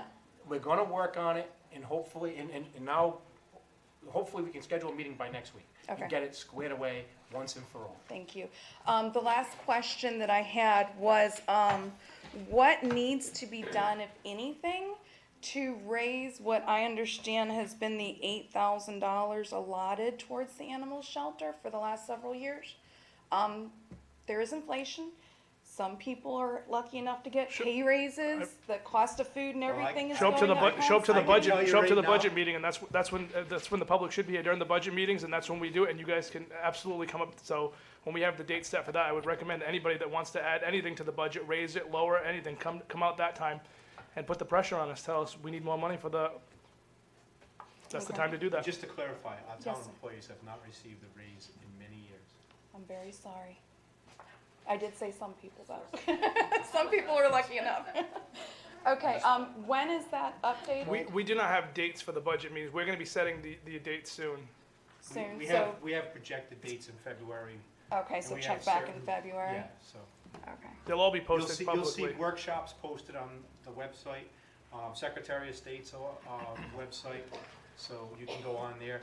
We tried to schedule them for Tuesday night, 7 o'clock, opposite of our council meetings. We do Thursday nights. In the past, we've done Saturday mornings, but I will tell you this. And You I've won't made find it me here clear over, Saturday. I will make it clear, my 12 years on this council, Angelo's 12 years on this council. I can count within both my hands of how many people in this crowd, and I can count on probably 2/3 of my hands, how many are town employees and how many are actually taxpayers. Right. So, and I can tell you now, we've had them on Saturdays thinking we can get more people here. We've had them on weeknights. There's been nights we sat here till 1 o'clock in the morning, ordered food and worked through that budget. Again, the only people I see here is department heads. So, you know, We that's- we the want your workshops- input, we want your And the passion. workshops is the time to come during the workshops, because we have people come when it's already voted on, and by that point, the budget's already been put together. So if you want to come out and, anybody out there, any of the public, anybody watching at home, if you want to be part of the process, come out for those workshops, and that's when your input can really make a huge And difference. usually what they put on the workshops, they'll put the departments they're gonna be working on that night. All right, and that potentially could possibly be updated in February to It'll list actually be, that? we have a timeline put together, we just gotta confirm the dates. Okay, all right, Okay. thank you. Thank you. Thank you. All right. We got one more. State your name and address for the record. Sean Walsh, 34 Janet Drive. Talked to Mr. Batula the other day after the fire department pumped 40,000 gallons of water out of my backyard. Supposedly this is supposed to get fixed if we can get DEM involved, City of Cranston, because my street, it's my house. I shouldn't have to get up at 3 o'clock in the morning and worry about my basement flooding. Army Corps of Engineers put this mound behind my house, but unfortunately, it makes my yard into a pool. So I'd like to get on the agenda where we can get a budget where we can put a pumping station for the 7 houses on my street, just to get the water out of our backyards and back into the river. If we could do that, I Councilman. was gonna talk about this on my water report, I even wrote it down. What happened there, before you lived there, we had ongoing problems. He was a fireman, he moved to Florida.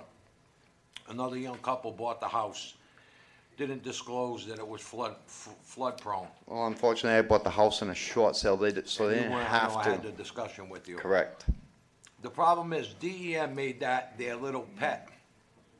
And they spent, I think, $400,000 or $450,000 on that project. The town had their hands tied, and I don't even think Freddie remembers, Dave's not here. But the town had their hands tied because they wouldn't let us touch it because it was a waterfall. I brought up, Cranston's got a runoff that comes through. Most of that water all comes from Cranston, and it floods particularly your house. Correct. Last time I remember, it eliminated about 4 houses getting flooded, and very, very seldom, the 2 houses, yours included, get flooded with it. I wanted to speak to the town planner because he would have that all recorded and see what we could do, but DEM would never allow a pumping station to be put on that facility because of a waterfall and natural. Well, I mean, even if they put a pumping station in my yard itself, because all the water trickles to my yard. And unfortunately, the other day, all 6 houses got flooded again, where the fire department spent 6 hours pumping us out with. I came by, I seen it. With 1,000 gallon a minute pumps, 6 of them, just to keep the water from going into my basement. And unfortunately, I ended up spending $1,000 myself on a pump that does 1,000 gallons a minute, which couldn't keep up. Let me ask you a question. How does that water come in with that bank? That water does, the water comes around the bank, and it actually acts like a barrier. It comes both ways. All right? It goes by the sewer pump station. It goes by the sewer pump station, but it also goes on each side of the mound, where it has nowhere to go. That's why it ends up in my yard. Because the way my yard is shaped as a bowl. If we could get some kind of DEM approval and make that mound go further, because that's all wetlands in the back anyway, and divert it, I don't understand why they didn't do that to begin with. But it's not only that, I have a one-way valve in my yard. Well, the one-way valve doesn't work because the water builds up so much pressure on the opposite side where the river is. Don't go through. That it's actually breaching it, where it's coming around the one-way valve. I've seen it coming through the mud. So that means eventually that new wall that they built is gonna breach. And at that point, I'm gonna lose my whole house. And unfortunately, I can't get flood insurance because I live in a no flood zone because of that 5-foot mound that they put behind my house. So there has to be something that has to get done. I don't know if you can allocate some money in the next budget, It's not a point. and I can get DEM here and I can hopefully talk to Mr. Fung and get his discussion on this whole thing, so we can resolve this problem. Responsibility for the runoff. We have no way of stopping them from running off. I understand I'm gonna talk that. to the planner again and see what could be done. I wish it was that simple, because I would take care of my salvage yard that got 11 feet of water, so. Yeah, but that's your salvage yard. This is my house, this is where I That's our live. business It's a little too, bit so different, Believe me, and we lost 4 homes there too. you know? But I understand where you're coming from, it's frustrating. I get goosebumps every time I hear of floods. And, I'm gonna work with the town planner again, I'm gonna let him pull out them records again. Call DEM, see if we have some kind of, bearing or any to get back, see what they did. I know they spent $400,000 to $500,000 on that project. And they did that through grants.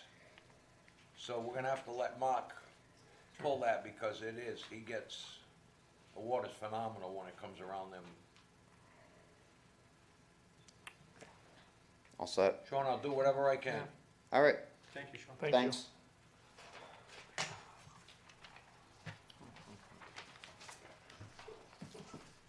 Just come on up, state your name for the record. This is the last public comment. Just real quick. I can do that. My name's Peter, I'm at 37 Potter Avenue.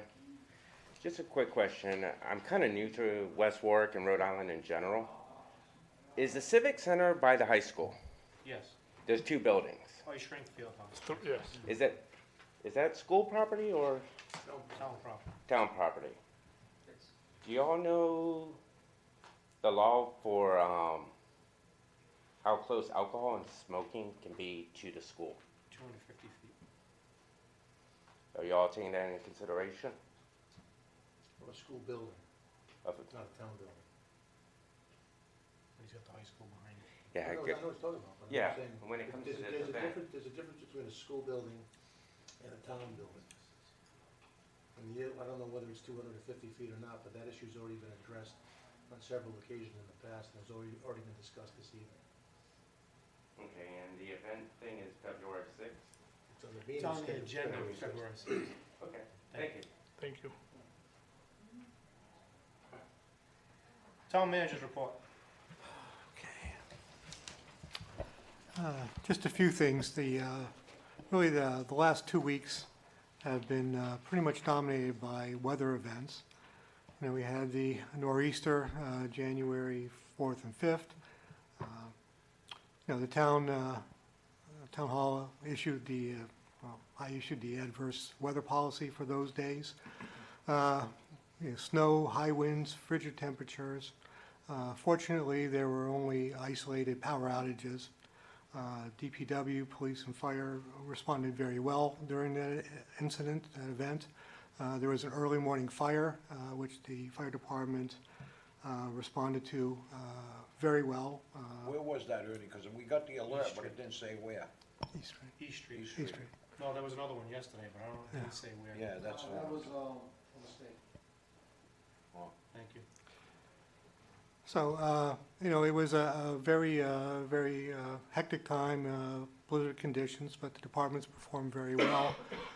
I was on the phone before and during the event with various state officials, as well as Chief Barris during the event, the governor's office, and so on. So I believe the departments performed very well during the incident. And recently we had another event, a weather event, rain. On heels of that, and as well there were some flooding events, but DPW was out there clearing drains and doing the best job they could under those conditions. And with the drop in temperature and the icy conditions, certainly has been a challenge. More routine items, I had a meeting with our National Grid representative trying to discuss a number of things, including the ongoing, pole saga, with PRISM. Once PRISM puts up the lights, we need Narragansett Grid to come in and, hook them up and power them up. So we're working to get a better coordination with that process, as well as there's some areas of concern as far as street lighting goes, powering them up, which I mentioned to our representative and asked for a report on some specific areas. And with that, that's my report. Any questions for the town manager? Thank you. Finance report?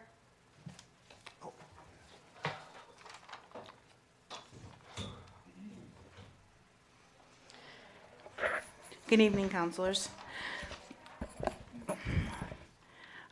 You received your financial reports in your backup that you got.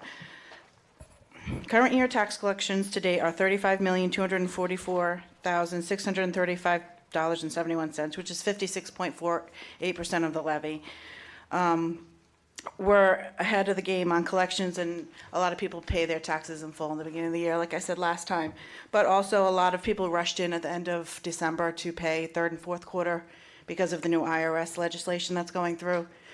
So it kind of gave us a jump on collections. Prior year tax collections to date are $951,716.46, which is 43.26% of where we have budgeted. So I'm projecting that will probably come in about $500,000 under budget. So that's an account that we really need to watch. Overall revenue. Prior year collection. Correct. Overall revenues are 51.03%, which is, I can't speak tonight, which is where we would be expected to be 6 months into the fiscal year. Please note that the departmental revenues for December were not recorded yet because it usually takes between the 15th and the 20th of the month, and with this meeting falling on the 16th, there wasn't time for my clerk to get those recorded. Overall expenditures are trending under target at 46.7%, and this can be attributed to the cost-saving measures put into place by the town manager and the acting town manager. Another factor is that a large portion of the debt service is due in the second half of the year, so it does look like we're trending under. There's a lot of adjustments that are made for health and some of the things that are recorded in internal service funds that have not been recorded yet either. And then I highlighted a few expenditures in the Excel spreadsheet with some explanations at the end. Does anyone have any questions? I don't have any. Do you, anybody else on the council? Thank you. Okay. Mr. President, I would request that we have a special meeting to go over the FY18 revised budget or FY18 deficit projections and discussion and a proposed resolution to that. Can we include that on the 30th? We talked about having a meeting on the 30th. Can we include that? The 30th is my suggestion at this point, because next week I know we have a dinner, we have, The trust dinner next week. annual Yeah. trust. Is that Meeting. something that we met about already? Is that the same topic? Yes. Okay. I know Ernie had requested to meet with individuals. Right. I'm not, I haven't completed that Okay. yet, but what we will have is before we have the meeting, I will have met with everyone and then propose the, explain the issues, where we are, where we believe we are, and have a corrective action plan to be submitted. Does anybody have a problem with the 30th? No, that works. Tuesday the 30th? Yeah.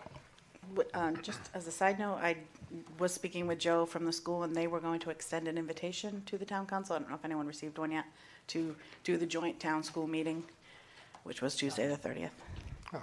Just I giving you a haven't heads up. received it yet, so. So, okay, Might have to be the following, 2 weeks later, we'll have to discuss that. okay. We're not having the meeting on the 30th? No, the joint meeting. I was with gonna say, the yeah, school. because we have to do the, yeah. All right, Okay. thank you, Kristen. You're welcome. Are we gonna, just to clarify, so we're gonna have a meeting the 30th and the 6th, or is there not gonna be one back-to-back? How are we gonna, What?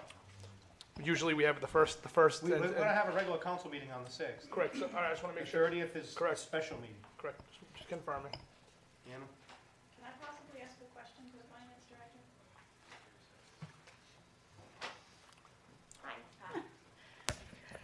Just a real quick question.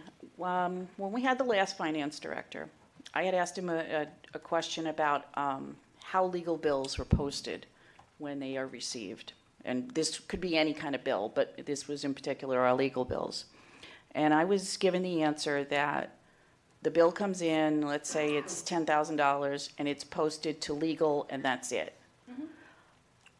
Can I inquire as to why it doesn't get broken down into departments to show legal expenses per department? Because as a tool, as an accounting tool for this town, if you see one department pulling more legal fees than another department, it's kind of like a red flag, like there must be an issue in that department. And I don't understand how bills that big can be put in as one lump sum. And again, I know this is what they've done, so I'm not pinning this on you in any way, shape, or form.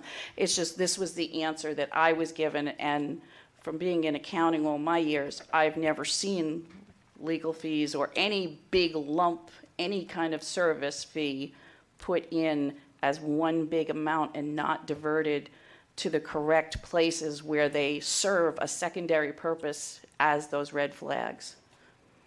I don't know if you've reviewed the legal bills of a lawyer or anyone that submits bills like that, and they're very detailed and very broken down.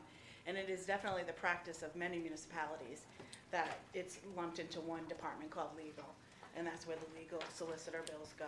In my prior life, that's exactly how we handled it, and I know that other municipalities do handle it that way as well. It's just really hard to break it down on a department basis. I would probably need another clerk to do that. It is a lot of work, because his bills are broken down by almost the hour and different things that he's working on. I think that's gonna be resolved later on in the agenda too, so we can probably move on. Okay, It's a lot. it's a valid question. No, because it is a I've valid used- question, but I think it's gonna I've used change, this in at the this, past at in this my own- point, it's gonna change later on in the agenda based upon the solicitor's contract. So you won't see that type of bill anymore because it'll be It a says retained. continue billing as is. We'll explain when we get to that item. Okay. Thank you. Dave, special meeting, what time? Is it 7? 7 o'clock. Ward reports? 5? Nothing specific to report in the ward. I just wanted to give a couple shout outs. One, to the directors, Richard Marchetti and Ricky Spellman, and the entire cast and crew of the West Warwick High School players who put on fantastic performance of Shrek, if you had the opportunity to go. Last show was actually sold out. It was fantastic. And, you know, we're always talking about or looking for things to point out in this town that are great. That is truly great. The other thing is the previous snowstorm. I just wanted to point out that I received a number of phone calls regarding DPW's response, and they were all positive. Like this, in my opinion, this storm went extremely well, and I just wanted to, you know, point that out, that people were commenting in a very positive way to the DPW. That's all I have. 4? I'd like to reiterate what Councilman D'Amico said. Last storm, the communication was excellent, Freddie. Thank you very much. Really put me at ease, getting constant updates. Potholes on Church Street, they were fixed and ready to be fixed prior to me calling Freddie. So, and that's a big thing, because I've gotten some calls on it. Going forward in Ward 4, being a new year, and I met with Freddie going back about 3 or 4 weeks ago. And I have a list of projects. I'm going to be very vague with this. They're all DPW projects. Fred knows about 3 of them, doesn't know about the 4th yet, but it's things that hopefully will be, again, it won't happen overnight. It'll take a series of months maybe to get some of these things done, simply because I know there's 4 other wards in town. But that's about all I have for Ward 4. Right. I was fortunate enough to get to go out on the plow with Duffy during the storm. Many of you may have seen the video on Facebook. Filmed a nice video of him. He plows the bike path. Some people had asked, you know, how does the bike path get done? Does it get done by the DPW? Duffy manages the town hall, River Point, and also up at the ice rink in the Civic Center. So if you didn't get a chance, it was really informative, and he does a great job. And it was kind of awesome to go out there and see some of the stuff that goes on in the storms that, you know, normally as citizens we don't get to see. And you know, again, like like John D'Amico said, they did a great job this storm. Freddie did a great job of keeping us up to date every couple of hours, so that way we could keep our constituents up to date, which I know is sometimes a struggle in storms because they're out there doing their work and we're trying to relay information back and forth. So I think he did an incredible job of keeping us up to date, and that's it. Thank you. Two, just a couple of quick things. The old CVS is now pretty well advertised. It will be a Dollar Tree. They put their sign up. They've been doing construction. They were doing overnight construction, and that's been ceased. They'll be quitting by 7 p.m. now because jackhammering at 1 a.m. inside of a building is not a pleasant thing. But that's all set. Dollar Tree's going in. So I said, I kind of joked, 2018 is the year of the dollar store. You have Family Dollar on Main Street, Dollar General breaking ground on the land property, and Dollar Tree. And if anybody shops any of them, even though they're all dollar per se stores, they're three totally different stores. They carry all different items, so it's not like, and they're all publicly traded on the stock market. So that's, Main Street seems like the dollar store era this year. I want to thank the DPW. One of my constituents on Knight Street sent me a very nasty gram at 5 a.m. and ironically, I was sitting up waiting for a phone call from Knight Street because we knew that it may or may not flood because that's one of my areas. I messaged Steve Izzy, who has Brayton Street. He said he's doing fine. Knight Street, unfortunately, was not doing fine, but I will say, I called Freddie at 5:15 in the morning, and within 20 minutes, there were 3 town employees and myself down at that Max Bolaway Raceway. And unfortunately, what they pulled out of there was a twin-size mattress that blocked the raceway. And as I was talking to Paul, some know him as Cheeseburger, he assured me that they walked that creek up to the Cranston line to make sure there was nothing in it. So this mattress traveled a pretty long way to get to the site. So Freddie and I, we met down there 5:30 in the morning, and the person came out of the house. They were upset. Little elderly lady came out with a rake and wanted to help clean the drains with us. And they were very thankful, and Freddie, especially the lady on the big white house there, the Perrys. They were very thankful that, considering the last time it took us a couple hours to get out there, and we were out there within 20 minutes, we saved, and the DPW saved a large amount of damage because we would have had 4 houses underwater at the time, where very little water got into one house versus, and the other 3 were scathed. So we had one house with a little bit of water damage in the basement. Again, unfortunately, and Ernie, I need to find out, I need confirmation from DEM if we can go in and clean that or not. I heard from the previous town manager we're not allowed to clean that brook, and I want to make sure that, if I just can't see it, it's a cement raceway, and if brush is growing in it, that's not to me a wetland. It's a drainage. It should be able to be cleaned.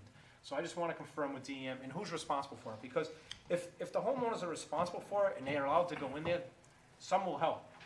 If the Holy Ghost is responsible for them, I can tell the Holy Ghost, you're responsible for this, and they'll get down there and clean it.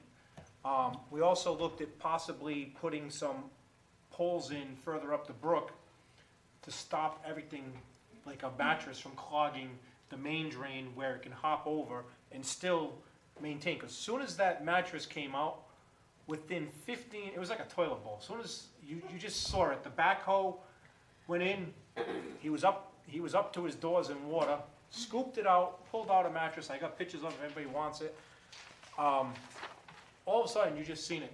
It was going around and going, and within 15 minutes, that property and that neighborhood was back to normal, and the water was flowing perfectly fine. I know the residents came here and they said it was Wakefield Street drainage. I got video. 0 was coming from Wakefield Street. 0 was tied in. Nothing was coming out of that pipe. It was all coming right straight across Phoenix Avenue, rushing from Cranston down. And that's the same situation you have down at Janet Drive. I took video. I made sure I took video of that because everybody was assuring me on that road that it was coming from, since Wakefield Street was tied in, that's when the flooding was happening. There was zero water coming from that drain on that, and Freddie, you saw it. But good job, thank you for that. Again, the snowstorm was a little more pleasant this time than those 1 or 2 inch storms, because those are like the worst storms. It's easier to plow 12 inches than what it is an inch, or 2 inches, and maintain. I had one more thing, but I got wrapped up. If I remember, one.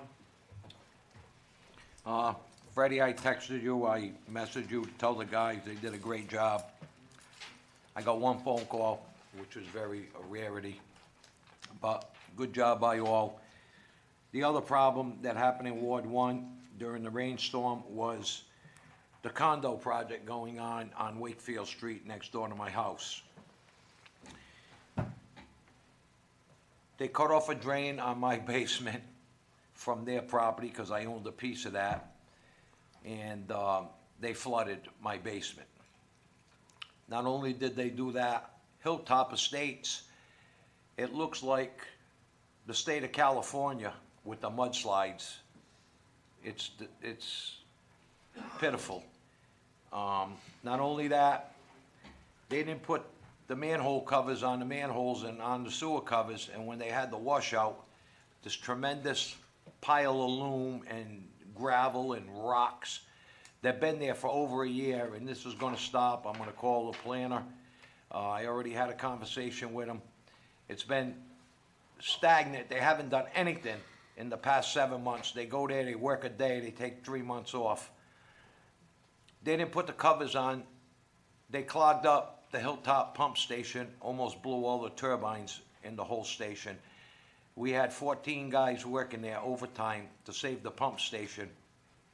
This is all gonna be, we're gonna get reimbursed by the site guy that's doing the contracting there. The contractor just walked away.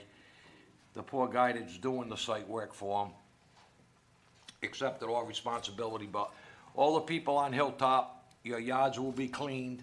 It'll be better than it was before. If any grass dies, it will be replaced. If any damage in your homes, that will be replaced also. So if anyone has any questions, call me. It hasn't been a good week for everyone on Wakefield Street. Them piles in here, like I said, the wind dust, that much film on all the neighbors' houses. I talked to Mark briefly. He was just coming out of a meeting.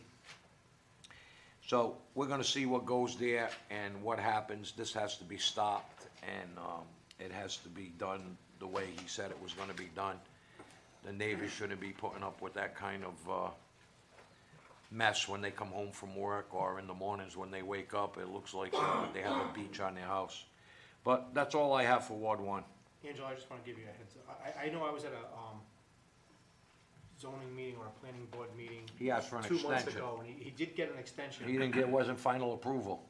And I understand, but I'm just saying, I know that individual came in for some sort of extension.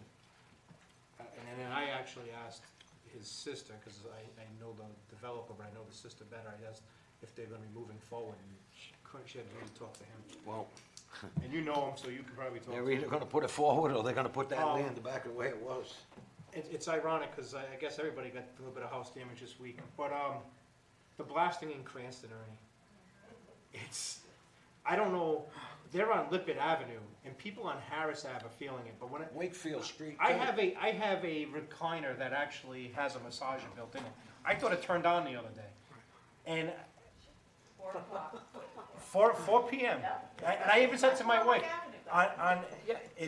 that's how loud. I mean, they're blasting in Cranston, West Warwick Avenue, Harris Avenue are feeling that. Yeah, even to Coventry, people up off on Ames Street or behind there on Hill Street. But I have all the information of the blasting company, the construction company, and the bond from Cranston. So I want to give that back to the town hall. Pam, I think, has it also.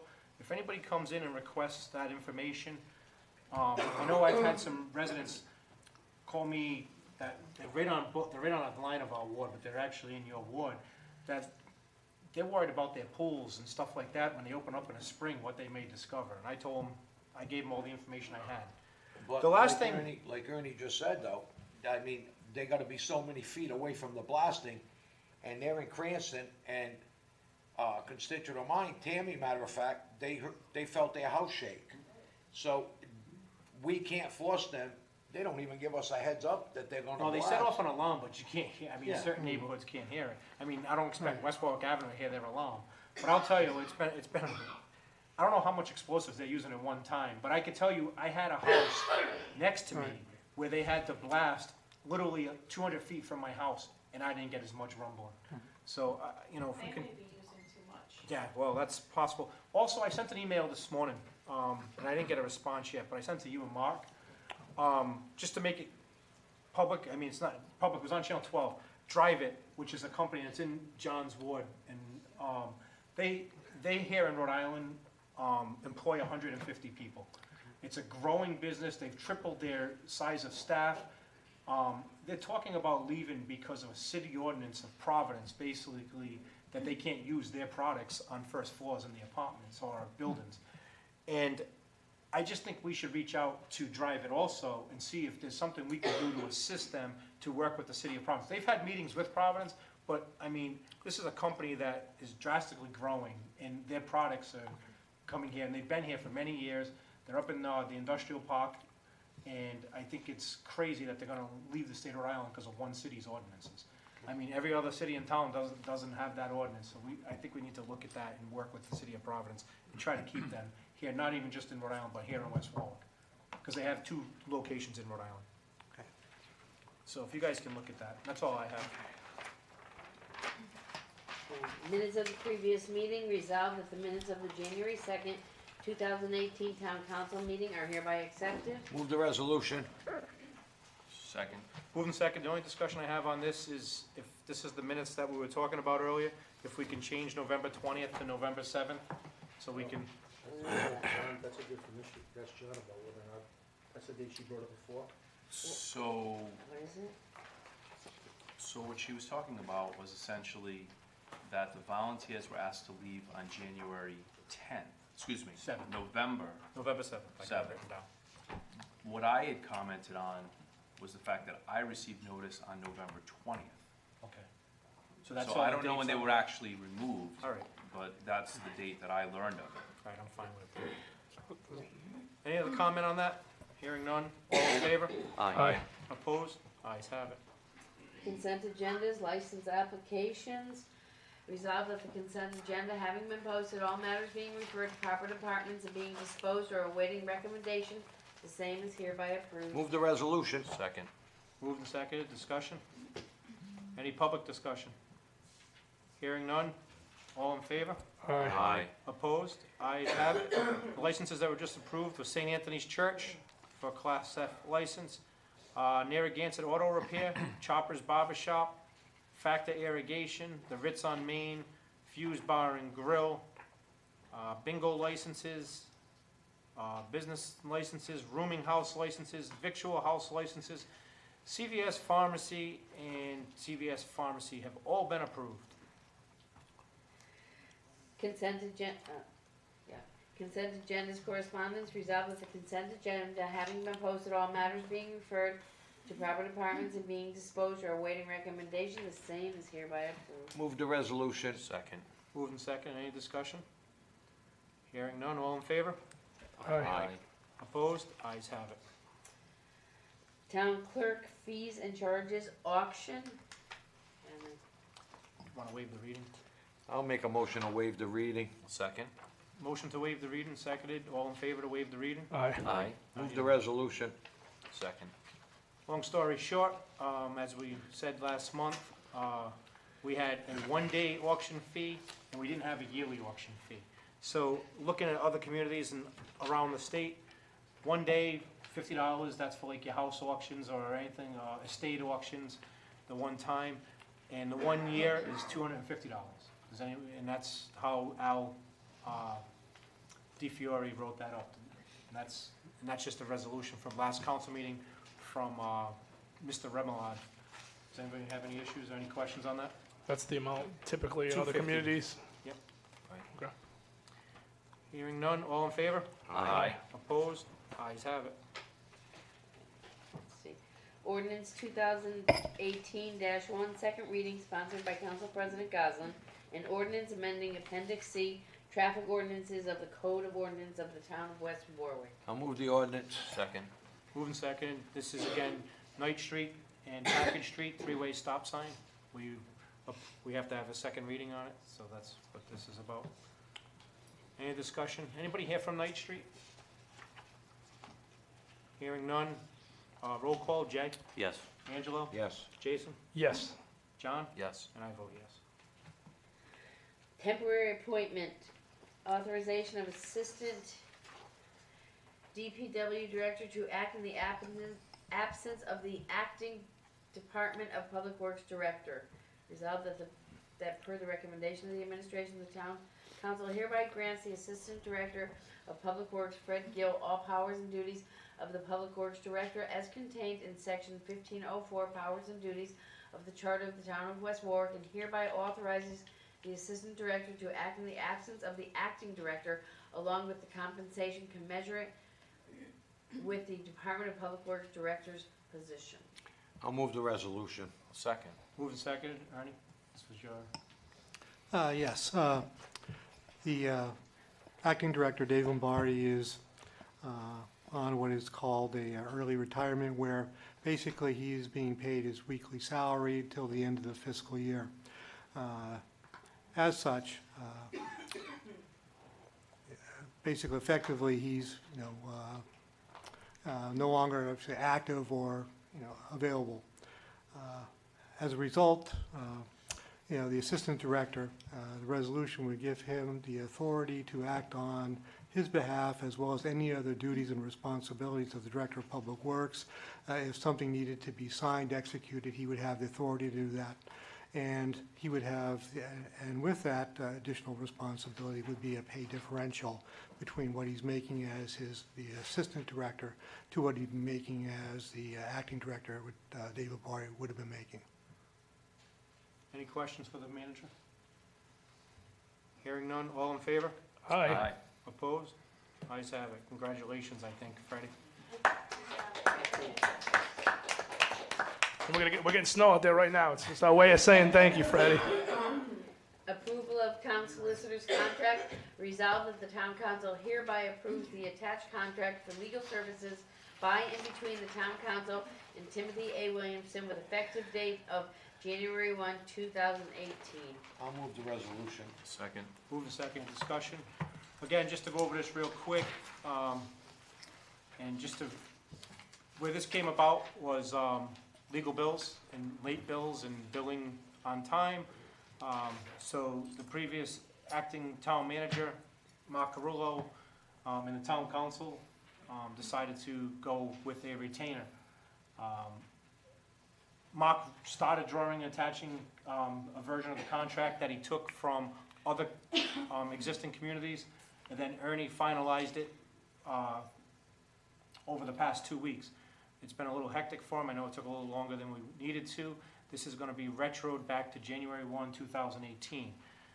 This will also eliminate majority of monthly bills. The only billing, so like if he's reviewing something or he's asked, or the council calls him for something, a town manager, a department head, that's part of the retainer. The only bills that we will receive is through litigation. We'll get a monthly report through the town manager. That's up to the solicitor, and then if the town manager, and if the solicitor is not submitting those reports or bills to you, that's up to you and the finance director to stay on top of that, and not letting it go, as previous administration may have done. Again, it's a retainer of $7,000 a month. $7,500. $7,500 a month. Again, it's based upon averages in the communities around us. So that's all I have to say on it. I mean, it's hopefully a savings in some sense. Any comment? Anna, I'll let you make one comment. You know I can't make just one comment. It's like potato chips. The way, sorry, couldn't avoid it. The one thing I don't see in this agreement, and that is what I'm coining a phrase as terms of engagement, and I don't see anything referencing that. Sits at the pleasure of the council. No, that's not what I mean. When I say terms of engagement, when I've asked in the past why things are sent to the town solicitor that are not approved to be released as public information, that are so benign that they should not be going to anybody for any approval, that you should have intelligent department heads that can make their own decision. Anna, and you probably just said something, I just want to say, in the past, people have come in and asked for something. Right. And they've handed a entire file to a resident.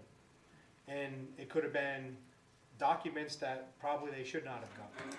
So, and that's been department heads, and that's been department people. So, Well, that's work- something you need to work on. And listen, we're not arguing that. But again, sometimes a solicitor needs to give some advice on that.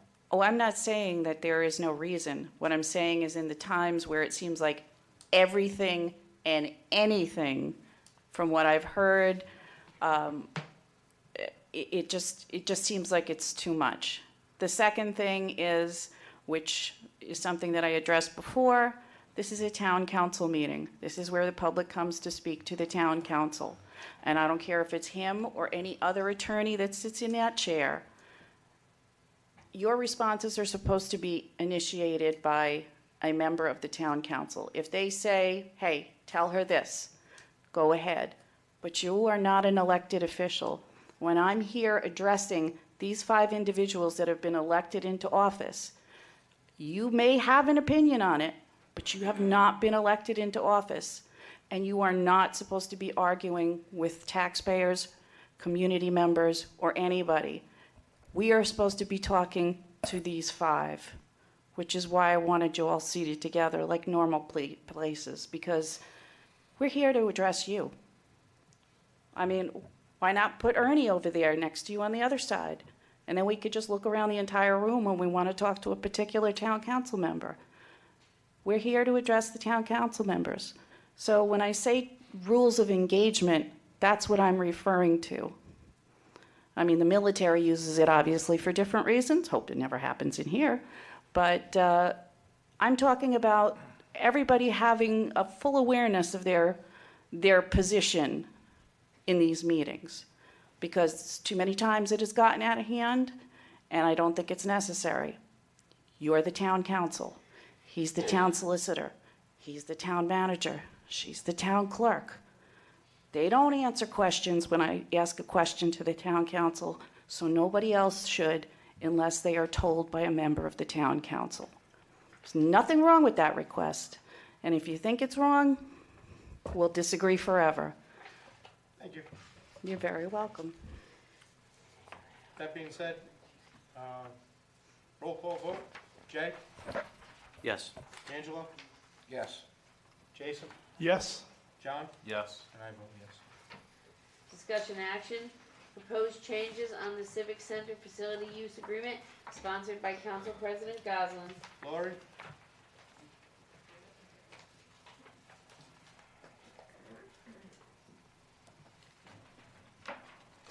Hello. Good evening.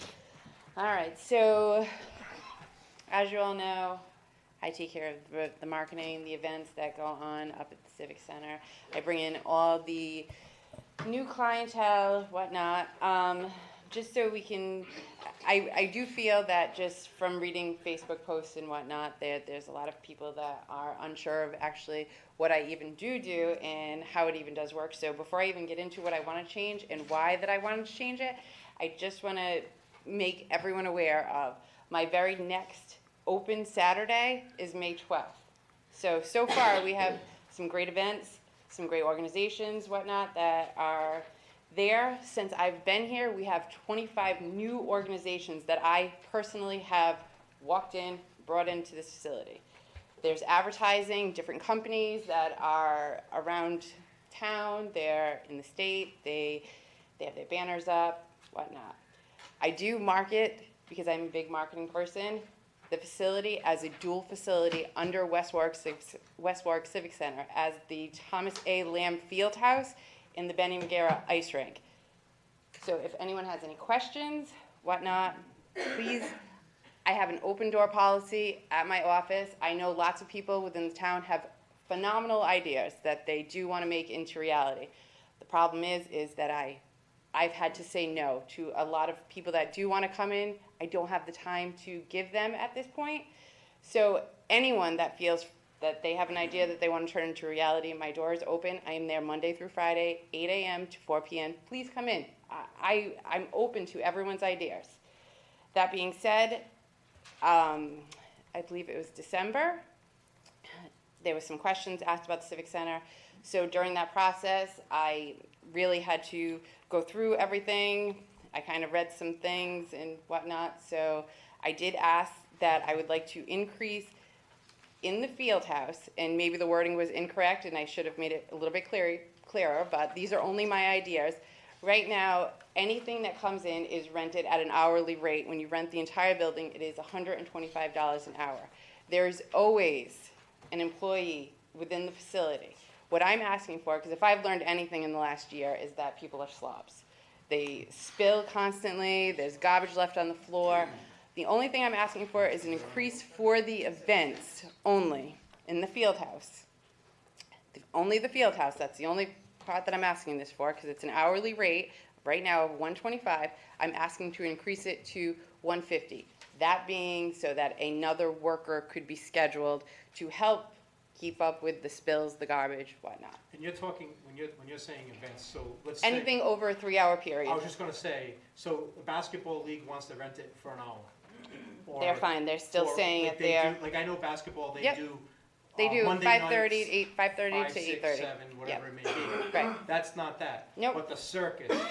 Something like that, Flea yes. market. Yep. Or something like that. Absolutely. You're looking to increase. Anyone that has already come and scheduled their time so far, I'm not asking to change what you already know and whatnot. I'm asking moving forward from this time here. The only reason why that I'm bringing it up is because it is a contract. It does need to go in front of you guys. You guys have to make the decision. It's not my decision to make. I do not make any of the pricing decisions whatsoever. When I started this job, I was given one piece of paper. It told me when payroll was due, where I needed to put it to, and the one renter that I could not rent to. That's it. It's the only piece of paper that I was given. So moving forward, I mean, I brought in a lot of new people, brought in a ton of new business. You know, I mean, I'm already renting out into 2020. January of 2020, I've already rented out 180 hours. So I meet these people, I become friends with them, you know, I do whatever it has to be done to continue these great relationships that they have, because at the end of the day, you know, the Civic Center is about customer service. This is how these people are getting there to stay there, and, you know, I haven't had any complaints.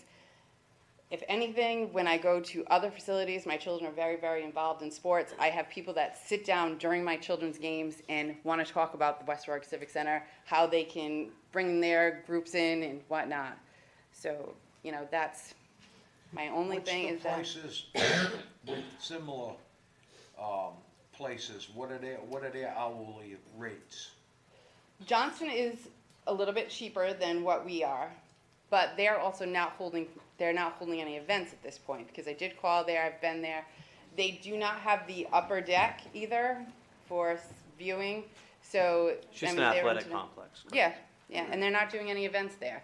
I mean, I don't really have anything that's comparable to what we have at this point. I mean, we have Wide World, but I mean, they're strictly sports. they're strictly sports. They, you know, very, very. So we're mostly the only person in town, so it should sell itself. Yeah, but it's not though. And the problem being is that when it was privately rented out, if you were not part of one of the organizations that lost money, you knew someone that was. So at this point, it's just basically, it's a trust kind of thing. You know, if you or your friend was part of an organization that unfortunately bad things happened to and they lost their time, they lost their facility at that point, you know, everybody has a story, and I've heard them all, and, you know, and I understand. Build a bunch of relationships. Yes. Is what you're saying. I mean, some of these organizations had to take out personal loans in order to keep their organization up and running. And, you know, they're here, they're trusting, you know, they're doing okay right now, you know, and I'm happy with what so far is going on. The other change that I'm asking for is I have one person who will schedule their time. And the way that it's written in the current contract, and again, I have no idea where this contract came from. This is what was handed to me when I got here, and that was it. So in the current contract, if you rent less than 3 hours, you only have to cancel 1 week in advance. I mean, it's almost humanly impossible to try and get someone in there. What I'm asking is that it be basically in section 17B, it reads that it's a 30-day cancellation, and if not, that you pay it in full. And it's I can't schedule. Yeah. The next thing that I'm asking for is that the address be changed on the facility agreement for the Civic Center. The address currently is to the Town Hall, which is 1170 Main Street. The problem with that being is that by the time it gets up to me at the Civic Center, a few weeks go by, and people get very nervous when they send their deposit. You know, they want to make sure that they'll be able to hold their times that they have and whatnot. So all I'm asking is that it just gets changed to up. Well, now at we the have Civic a Center. finance director that I think would be on top of things. Yeah, what ends up happening is that it just comes in a plain envelope when they're mailing it, and it says to the Town of West Warwick. So by the time it goes through the tax collector and everything like that, Get it 2 weeks later. yeah. And you know, those people get nervous that they sent a deposit, they want to have. Yeah, I know, they got 4 checks they can't account for on me either. And Not the this very last thing that I'm asking for is we do not actually have an inclement weather policy. There's a couple of different things that within the contract that could be that. All I'm asking is that we just follow this. The one that I have up there, you know, I looked at a couple of different places that do have something in place, and that's all I'm asking. The renters, the last time it snowed, asked, do we have to pay? Do we not have to pay? You know, what is it? And you know, it's just something that's in place just to ease their mind. That's it. It's not anything major. I think if you shut the facility down, they shouldn't have to. Yeah, and I totally agree. And you know, a lot of these groups that are coming in and renting, they're young kids. Like I wouldn't bring my young kids out in 8 inches of snow to go play soccer. Lori, one thing I didn't see on here that I'd probably like to see changed, only because I know the rates are very expensive, is on holidays. Yes. If we rent on holidays, and I know you haven't rented out lately, there hasn't been bookings, but for instance, if the ice rink wanted to have a Martin Luther King hockey tournament, okay, we're still charging 200 and change for the ice, but at that time, the town employees there on almost triple time. Yes. Double time and a half, triple, and they get a floating holiday, the way it works in the contract. Are we looking at, do we want to look at that now and make that change now for a holiday rate? Because that would be the best. Why is there all the overtime? Huh? Why is there a lot of overtime? I'm not saying, on holiday, Angelo, if it's, like yesterday, if they worked yesterday, MLK Day, right? If they worked there yesterday. And there was a hockey tournament at the rink. It was the Now, Kennedy hockey tournament. they're getting the holiday pay plus the time and a half, plus you a got- floater. you So got it's really triple part-timers. time. Are we Huh? talking about the Part-time. Civic Center or the ice rink? Either, both. at The this Civic point. Center, I've tried to market the Civic Center as the dual facility. And under that umbrella is the Thomas A. Lamb Fieldhouse in the Benny McGarrett Ice Rink. All right, so we have the Civic Center and then Yep. the 2 buildings Right, underneath. right, is what- yeah. All right, So so the Civic Center is the umbrella. whole, yeah, Okay. the big hole. It's a big bubble, that's what I call it, is my happy bubble on the hill. Shouldn't the finance department be setting the rates for this? These rates were set in place. I have an idea. Prior to me coming in. With this, we, and I think you know what I'm gonna say. We have a rec commission that hasn't met yet, is going to meet. Freddie? January, I believe. Okay, I think, and I don't wanna stall this, because I agree with you on the first 3 points. Yes. But I think the rec commission should be put to good use in what it was meant to be back in 2004 when it was established. And that could be, policies could come through the rec commission. To the and then- council. And then that rec commission could come with its chairperson to the council with Lori's backup for, and Freddie's backup for The only thing is with the recommendation. rec commission, what would the rec commission know about salaries and what we pay the employee and? I'm talking more policies and procedures. It could set, Well, I'm thinking rates. I'm talking about rates, like right now, like with this here, the civic center changes with the rates. If we're gonna do this, and this is gonna be on the next agenda, I'd like to hear, you know, I don't know what each employee makes and what it costs, but I know, in my opinion, once you're paying triple time and a half and you're charging the Yeah. same amount. Yeah. No, I agree with that you. I day, agree with you. You can't do I that. can tell you right now, the town's losing money on holidays. I know that for a fact, they're losing money on holidays. There's no ifs, and or buts about it, because if you got 2 employees working. You're better off having to close down. Yeah. Or change the rates to a holiday rate. But why do we change the rates? Why don't we just have part-time people in there? Yeah. Making less That's what I money? say. They still. What does a part-timer get? I don't What does know. a part-timer get? 15. 15. All right, so what are we paying on What does a overtime? regular, full-time? I'm not sure. Freddie, do you know? No. No. I mean, it's Ballpark. in the 20s. Not high 20s, low. No, low, Low. mid-20s. All right, so just, for all intents and purposes, say 25. Mhm. And overtime making 37. You have 2 people there making But on $74 holiday, an they hour. make double time. All right, so it's even more. So why don't we have more they get a time? Plus they get a floater. So why don't we have more part-time people there? It doesn't make sense. That's what I'm saying. I mean, I asked for the information, and thank you very much, both of you, for the, Jay, hang on one second. I've asked that question about the Yeah. part-timers. You got part-timers who only can work once every 4 weeks. So why don't we have a pool of part-time people? That's, I mean, this is what, and I didn't want to turn this into this. I know. But thank you for the information that you provided. It was 28 pages. Sorry. Which I haven't gone through everything. Yeah, I want to do it the right way, and I want to put a lot of time and effort. I did look at it quite a bit, and there's a lot of information, and that's perfect. The more detail, Mind the you, while better. putting that together, the pipe over my head popped. But with this, I mean, In the Civic Center? Yeah, in my office. but with this, I mean, that's where I'm hoping that agreement came up, where it can make a change in the agreement, and that was the whole purpose of all this. But going forward, I do want to. I don't want to turn this meeting to this. Let's work on the 4 proposals that you put on. Can I ask you a quick question? When Yes. you're renting to like the circus? Anna, come to or the a mic, big please. event, Mm-hmm. If you're renting to a large venue, they're gonna be there, let's say, how long was the circus there, 2 days? 1 day. 1 day. They're in All the- right.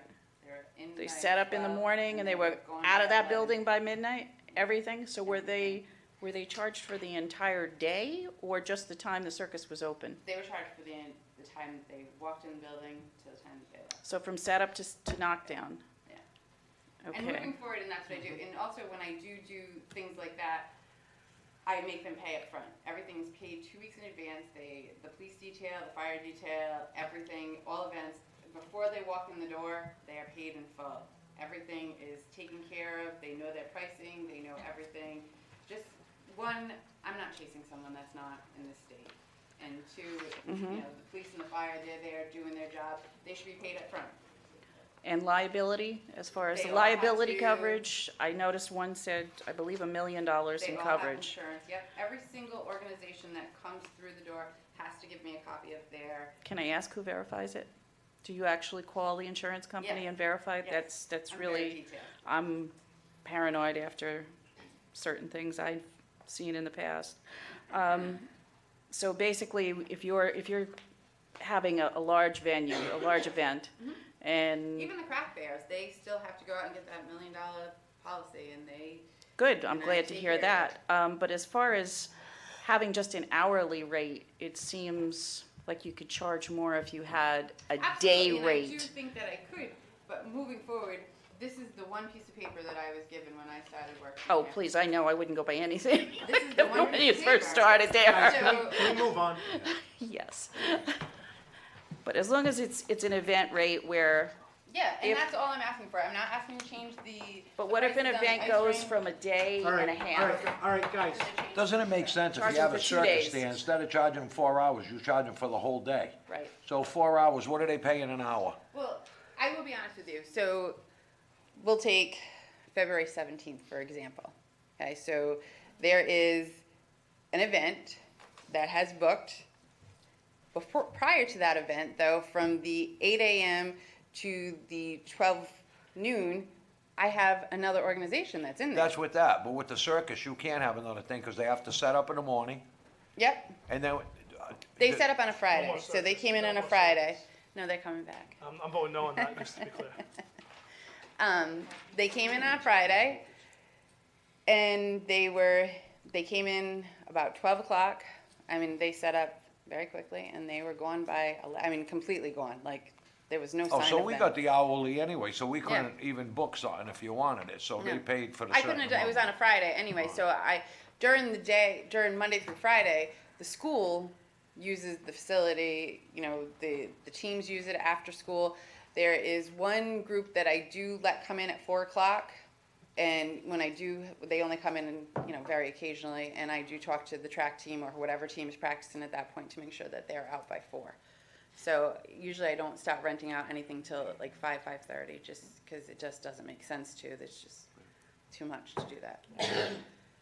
So that's all I got. So the only question I have, going back Okay. 45 minutes ago, do we want to have holiday rates? I think it's a good idea. Honestly, I do. Just from knowing how much I say no at this point. That's what I'm saying. So Kristen, what I would ask of you is get with Lori by February 6th, because this will be on the February 6th agenda with the rates change. If you can get an idea of whether it's a full-time or a part-time, whatever it may be. How much more? Where the town's not losing money on a holiday, because let's face it, I know a lot of hockey events like to do holiday events because it's a 3-day weekend.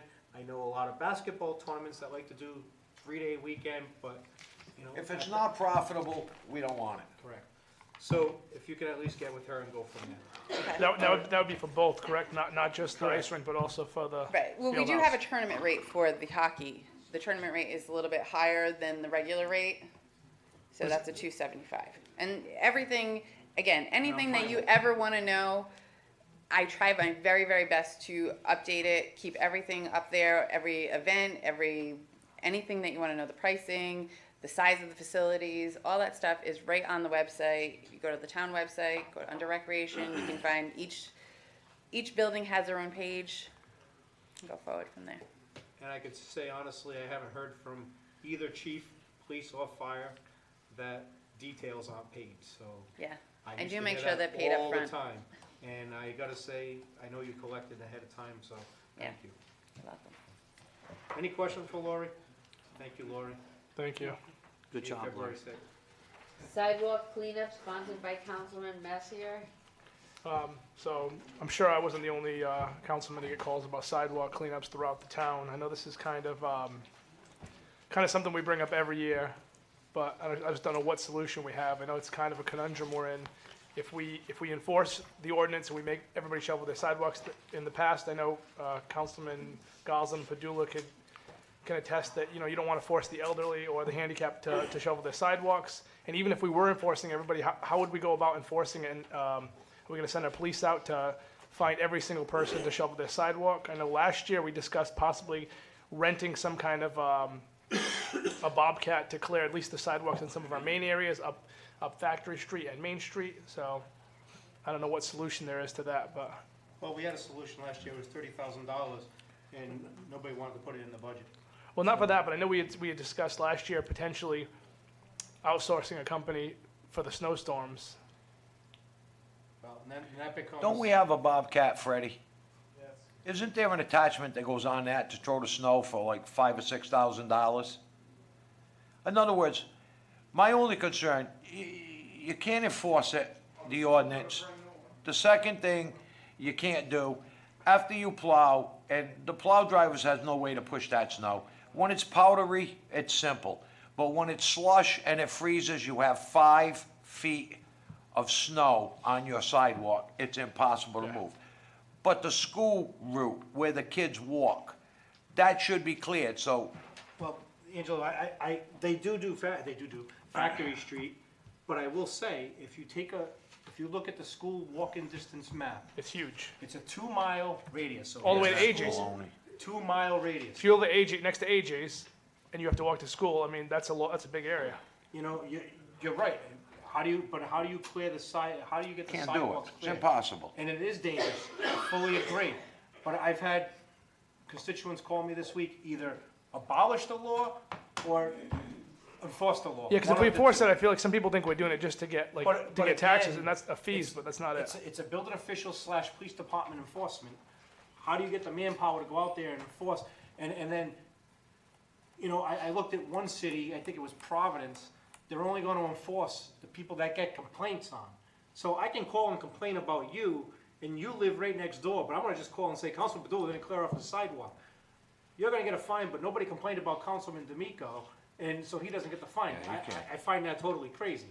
So it's either you gotta enforce it or don't enforce it. That's all we can do. We at this chose for the past 12 years not to enforce it. point. I mean, Why have it on the books? It doesn't make sense. It's useless. It is. I mean, trust me, I'd love, in my opinion, I watched it up in, was it Kittery, Maine? They have a whole little community like Arctic sitting right there. They have their town employees going down the street with this nice little machine that blows everything off and they clean it. But it's also a ski resort where they're making millions of dollars every year and they have to keep those shopping plazas clean and it's part of the development up there.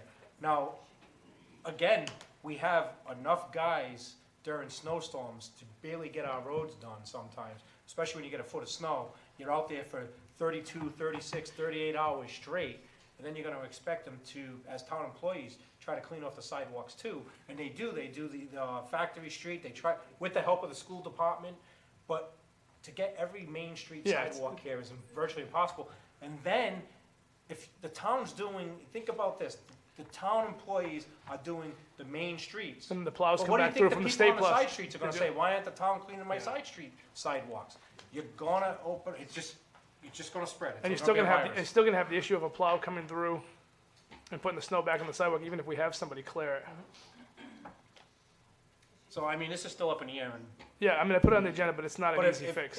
if you guys wanna put it on the budget for a machine for them to clean sidewalks, I have no problem with that, just gotta get it approved. Can I make a public comment? Come on, Anna, it's 10:01. I know, it's. Can I say something quick? You know, sometimes you say, hey, I just wanna make this clear, sometimes you say, he's a sixth councilman, you must be the seventh, because you've been on every topic. You're on every topic. I can't help it, I'm a concerned. I'm not so worried about the sidewalks as I am, that I'm worried about, you know, all the private contractors, you know, are doing their, you know, their driveways. Oh, yeah, I was gonna bring that up pushing in it the other back thing, in, but, yeah. and then the snow blowers blowing it back into the street after we're done. The residents do it, I know. Yeah, that's an issue. Well, let that's me what tell I'm you worried something. about. I'm gonna tell you something right now. I'm guilty. I'm gonna tell you why. I'm in my yard. I got 5 feet of snow on each side of my driveway. I can't get out of it. I sure as hell's not pushing it back. I push it back where they brought it, right across the street.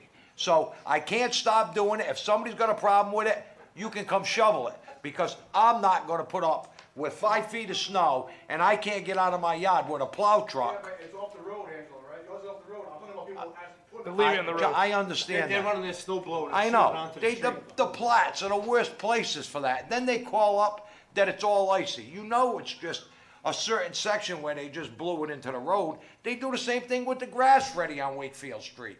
They blow it all into the road. All right, any other questions on that? Thank you. Monthly updates, Councilman Messier? So George, hope he gets well. I know he's not doing well right now. I thought Shayna might still be here for the minimum housing report. So maybe if I did speak with her, she knew it was going to be tonight. Like obviously I knew George was not going to be here. All right, so we'll move So on. we can We'll put it on the next agenda. yeah. And what we were going to address with Freddie, I think we already covered for the DPW. We were going to address the only thing we were going to address is what he already addressed. I'll reiterate, you know, if you're out there snow blowing or shoveling your sidewalk, don't put it back in the road. I know it may be frustrating if the plow puts it back there, but don't make it more difficult. Because sometimes if you do that after a storm, maybe the DPW doesn't come back out there, and it's tougher to clear, so. All right, lockbox program, real quick. I'm working with Ricardo Morado, who's a Bristol police officer. He's actually running for council in East Providence this year. But he started a program, and he's worked with a fellow fireman here, Matt Cabral.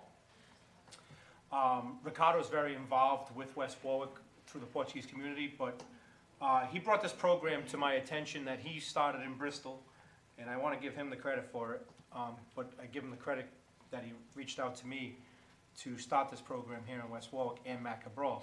So basically what happens is police and fire show up to a house, and they've had some frequent flyers, whether it's elderly, disabled, whatever it may be.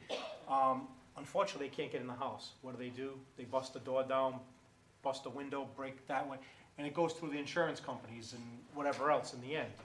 So Ricardo started this program in Bristol called the Knockbox or Lockbox. There's many different things you can call it. Basically, it's boxes that are donated by insurance companies, Lions Club, which I've already reached out to a couple insurance companies real quick just to throw it by them. And also you can purchase these boxes as a resident. You know, and trust me, if my mother was home or my grandmother and I wanted to do this, I'd pay for the box myself and put it, where you put a house key inside a lockbox. And the code, our system allows it to be a different code. It don't have to be a universal code. So you can, in our system, you can put a 4-digit code in, so when the police or fire pull up, they can see that that 4-digit code is there. And they can use that code and get the key and get in the house. Now that avoids them from breaking down the door. Also gives them time, like Matt shared one with me where they just had to put a ladder up, go through a 2nd-story window, and it took them an extra 5-10 minutes to get in there. And if they would have had this system in place where they could just take the key, it'd be through the front door. We have them at the buildings. Yeah, you guys. They're $300. Again, it's actually, these are cheaper, it's a lot cheaper, but again, there's no expense to the town. But this is a program that, you know, Matt has brought to me, and it's a great program, and I think, and Ricardo invited me to a meeting on February 6th, unfortunately it's at 7 p.m., and the entire town council. He's meeting with the Department of Elderly Affairs because they want to make this a state initiative. So is this something, what would we have to approve for this? Well, I just want to give everybody a heads up that it's coming. Matt, I'm going to have a conversation with the chief, both chiefs eventually, and Matt Cabral, and the fire department's going to run with this. It's on the firemen, I know. Huh? I'm just But we're gonna work on this and get this rolling within the next year. So I just want to make it clear. It doesn't have to be disabled. Doesn't have to be a veteran. It doesn't have to be an elderly person. It could be anybody. It could be me. I could say, you know what? I don't ever want you to kick my door in. I'm gonna put this box on my house and let you say, God forbid, if I fell down a flight of stairs and you got to get in my house, you don't have to bust my door down. Insurance company. And the reason why insurance companies will donate these boxes, because I asked Ricardo, I'm like, how do you guys fund this in Bristol?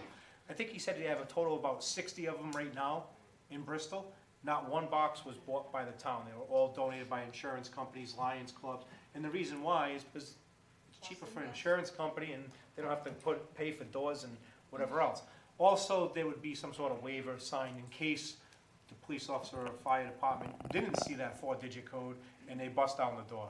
So we have to look at that also. But I just want to give everybody a heads up. That's something I'm working on with Matt Cabral, the fire chief. He was away on vacation. I thought he was still away on vacation. I would have talked to him sooner. But just want to give you a heads up on that. Public comment, citizens speaking on agenda topic, sponsored by Councilman Padula.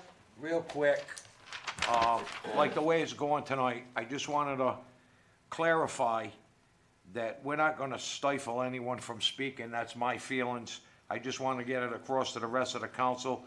You have your public comment, whether it's at the beginning or the end. But on topic, I think everyone should be able to speak. But tonight was a little overbearing because it was just reiterating evident, and that's up to Dave to stop him. Look, we heard this too much. We know, we agree with you, and it's gotta end. But I know how I feel. I want to hear from the public. I want to hear your concerns while I'm voting on it, till it's too late after I voted on it.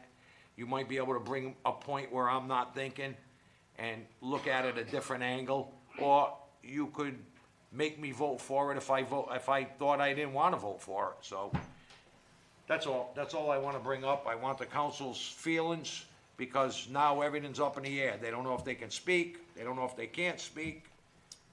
Well, we definitely need to be specific as to what we're going to do. The school committee, they run meetings where they actually have public comment twice. Once at the beginning, once toward the end. It's not on every single item. I've had a lot of people call me, and this is not to say that I would stifle what people are thinking. That's how government works. However, I've had plenty of people say to me, and tonight's a great example, it's 10 o'clock at night. They've lost interest an hour ago. You know, they sit at home, and they want to watch the meetings. They don't want every single agenda item sort of like attached to comments, random comments from the audience, and you know, people going up to the mic whenever they feel like it. We need to have Greg, more we talk specific about the way guidelines. other council meetings are run. If anybody's watched any council meeting in different towns, I know Kendra sees lots of them from working for the Times. It's not a free for all. Most other meetings, there's got to be a little more. General Assembly doesn't run allowing that people way. to have their opinions is absolutely 100% okay. If you go to Warwick, they give you a certain time frame. Everybody gets to make their comments. So there's absolutely no reason people shouldn't be allowed to speak. But at some point, when you're going on for hours and hours, No, that's what the town council president does. He stops it. But then when I stop it, I also catch grief for stopping. No, it. you I think stop that- it I just because wanna they're make that clear. reiterating. They're So- reiterating. You're sitting there, so you call the shot. Like, I'll use tonight for an example. When I said public comments to an end, the first thing was somebody from the crowd said, "You can't do that." Yes, I can. Yes, I can. Because it's gotten out of control. Well, you know what? It's been repetitive. Yes, we all heard that, the same thing from every volunteer that came up here. They all had the same. And we all feeling. agreed. We all agreed. Imagine if we didn't But it went agree. on for 2 hours. And then we went on to something else. And then all of a sudden, we went right back to the animal shelter. I have no problem, Angel, I've been here 12 years, I have no problem with people coming to the mic. That's When it. it's Then let's just repetitive, let it happen. Sometimes, Then we control I it hate to when it say happens. this, but sometimes people do it just to bust our chops, and it's been done, and I'm not pointing fingers at anybody, but it's been done to say, well, I'm gonna just ask this question just to bust their chops. And then I'm gonna ask, somebody else has another one, I'm gonna do it again. And it's been that way. Once That's the why we question's changed it. asked and answered, then, I mean, public comment, we're violating the open meetings law, we can't speak, so on topic, you can speak. If you want something, if a constituent of mine wants something on the agenda, I put it on the agenda for them. End of story. I still like the idea of the way Warwick does it before I the don't meeting. care about Warwick.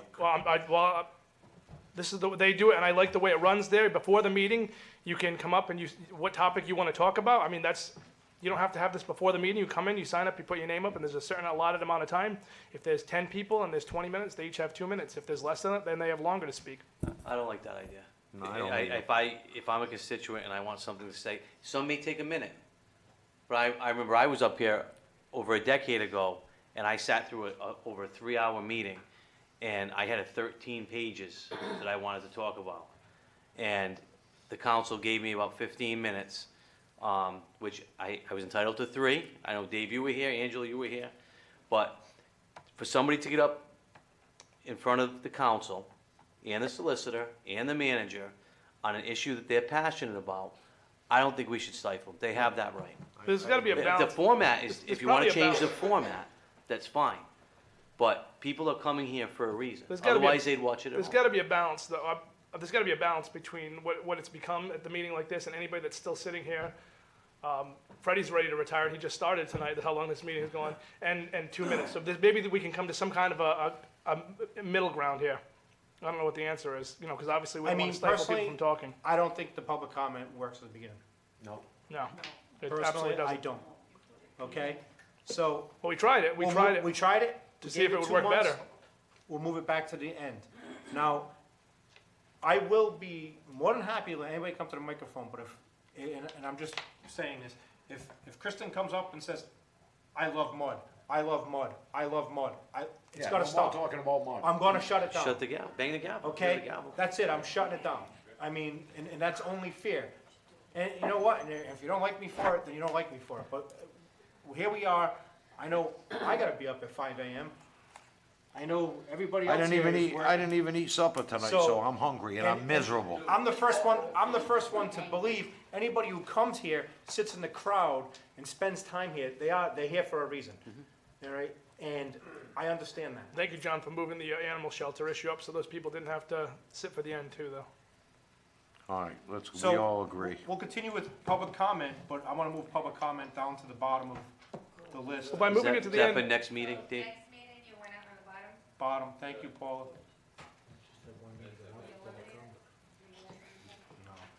But you are going to allow comments on subjects. I'm going to allow comment, but I'm not going to allow back and forth, back and forth, back and forth. And then, what I mean by that, Anna, is you're asking, you come up, you say, I got a question. And then you ask another question, and another question, and another question, and another question. There's got to be a time limit, too. They tend to lead to more Well, questions. And again, some of the questions could be answered outside this meeting. Okay? I'll use Mr. Reed for an example. Mr. Oates came up, asked on the question. Mr. Reed could have definitely gave him the information that we met and we're working on it. Instead, he let Mr. Oates come up here and not say a word to him and then walk out and leave. At this point, to me, Yeah, but how that did was you know, rhetoric. you know what, yeah, but how do you know that Tommy didn't ask? I I mean, don't how know would if he Derek did or know didn't, what but- Tommy was gonna say when he came up? But at this point, Mr. Reed could say, in all defense, he could actually defend us once in a while and say, we met yesterday, we discussed it, we're working on it. Why do if I can't talk on it, he could have told Mr. Oates that. Plain and simple. No, you're right. Instead, it had to be rhetoric and banter, and that's gotta stop. And that's the only concern I have. And I'll just take more control of the meeting as time goes on. I have no problem with that. Thank you. Appointments, appointment for the pension board? I don't have any paperwork No. on There's nothing, I'm just gonna table it till next month. there. Okay. I need a second. I'll second that. Where'd the applicant go that was on I here? don't know. I don't have anything. They quit.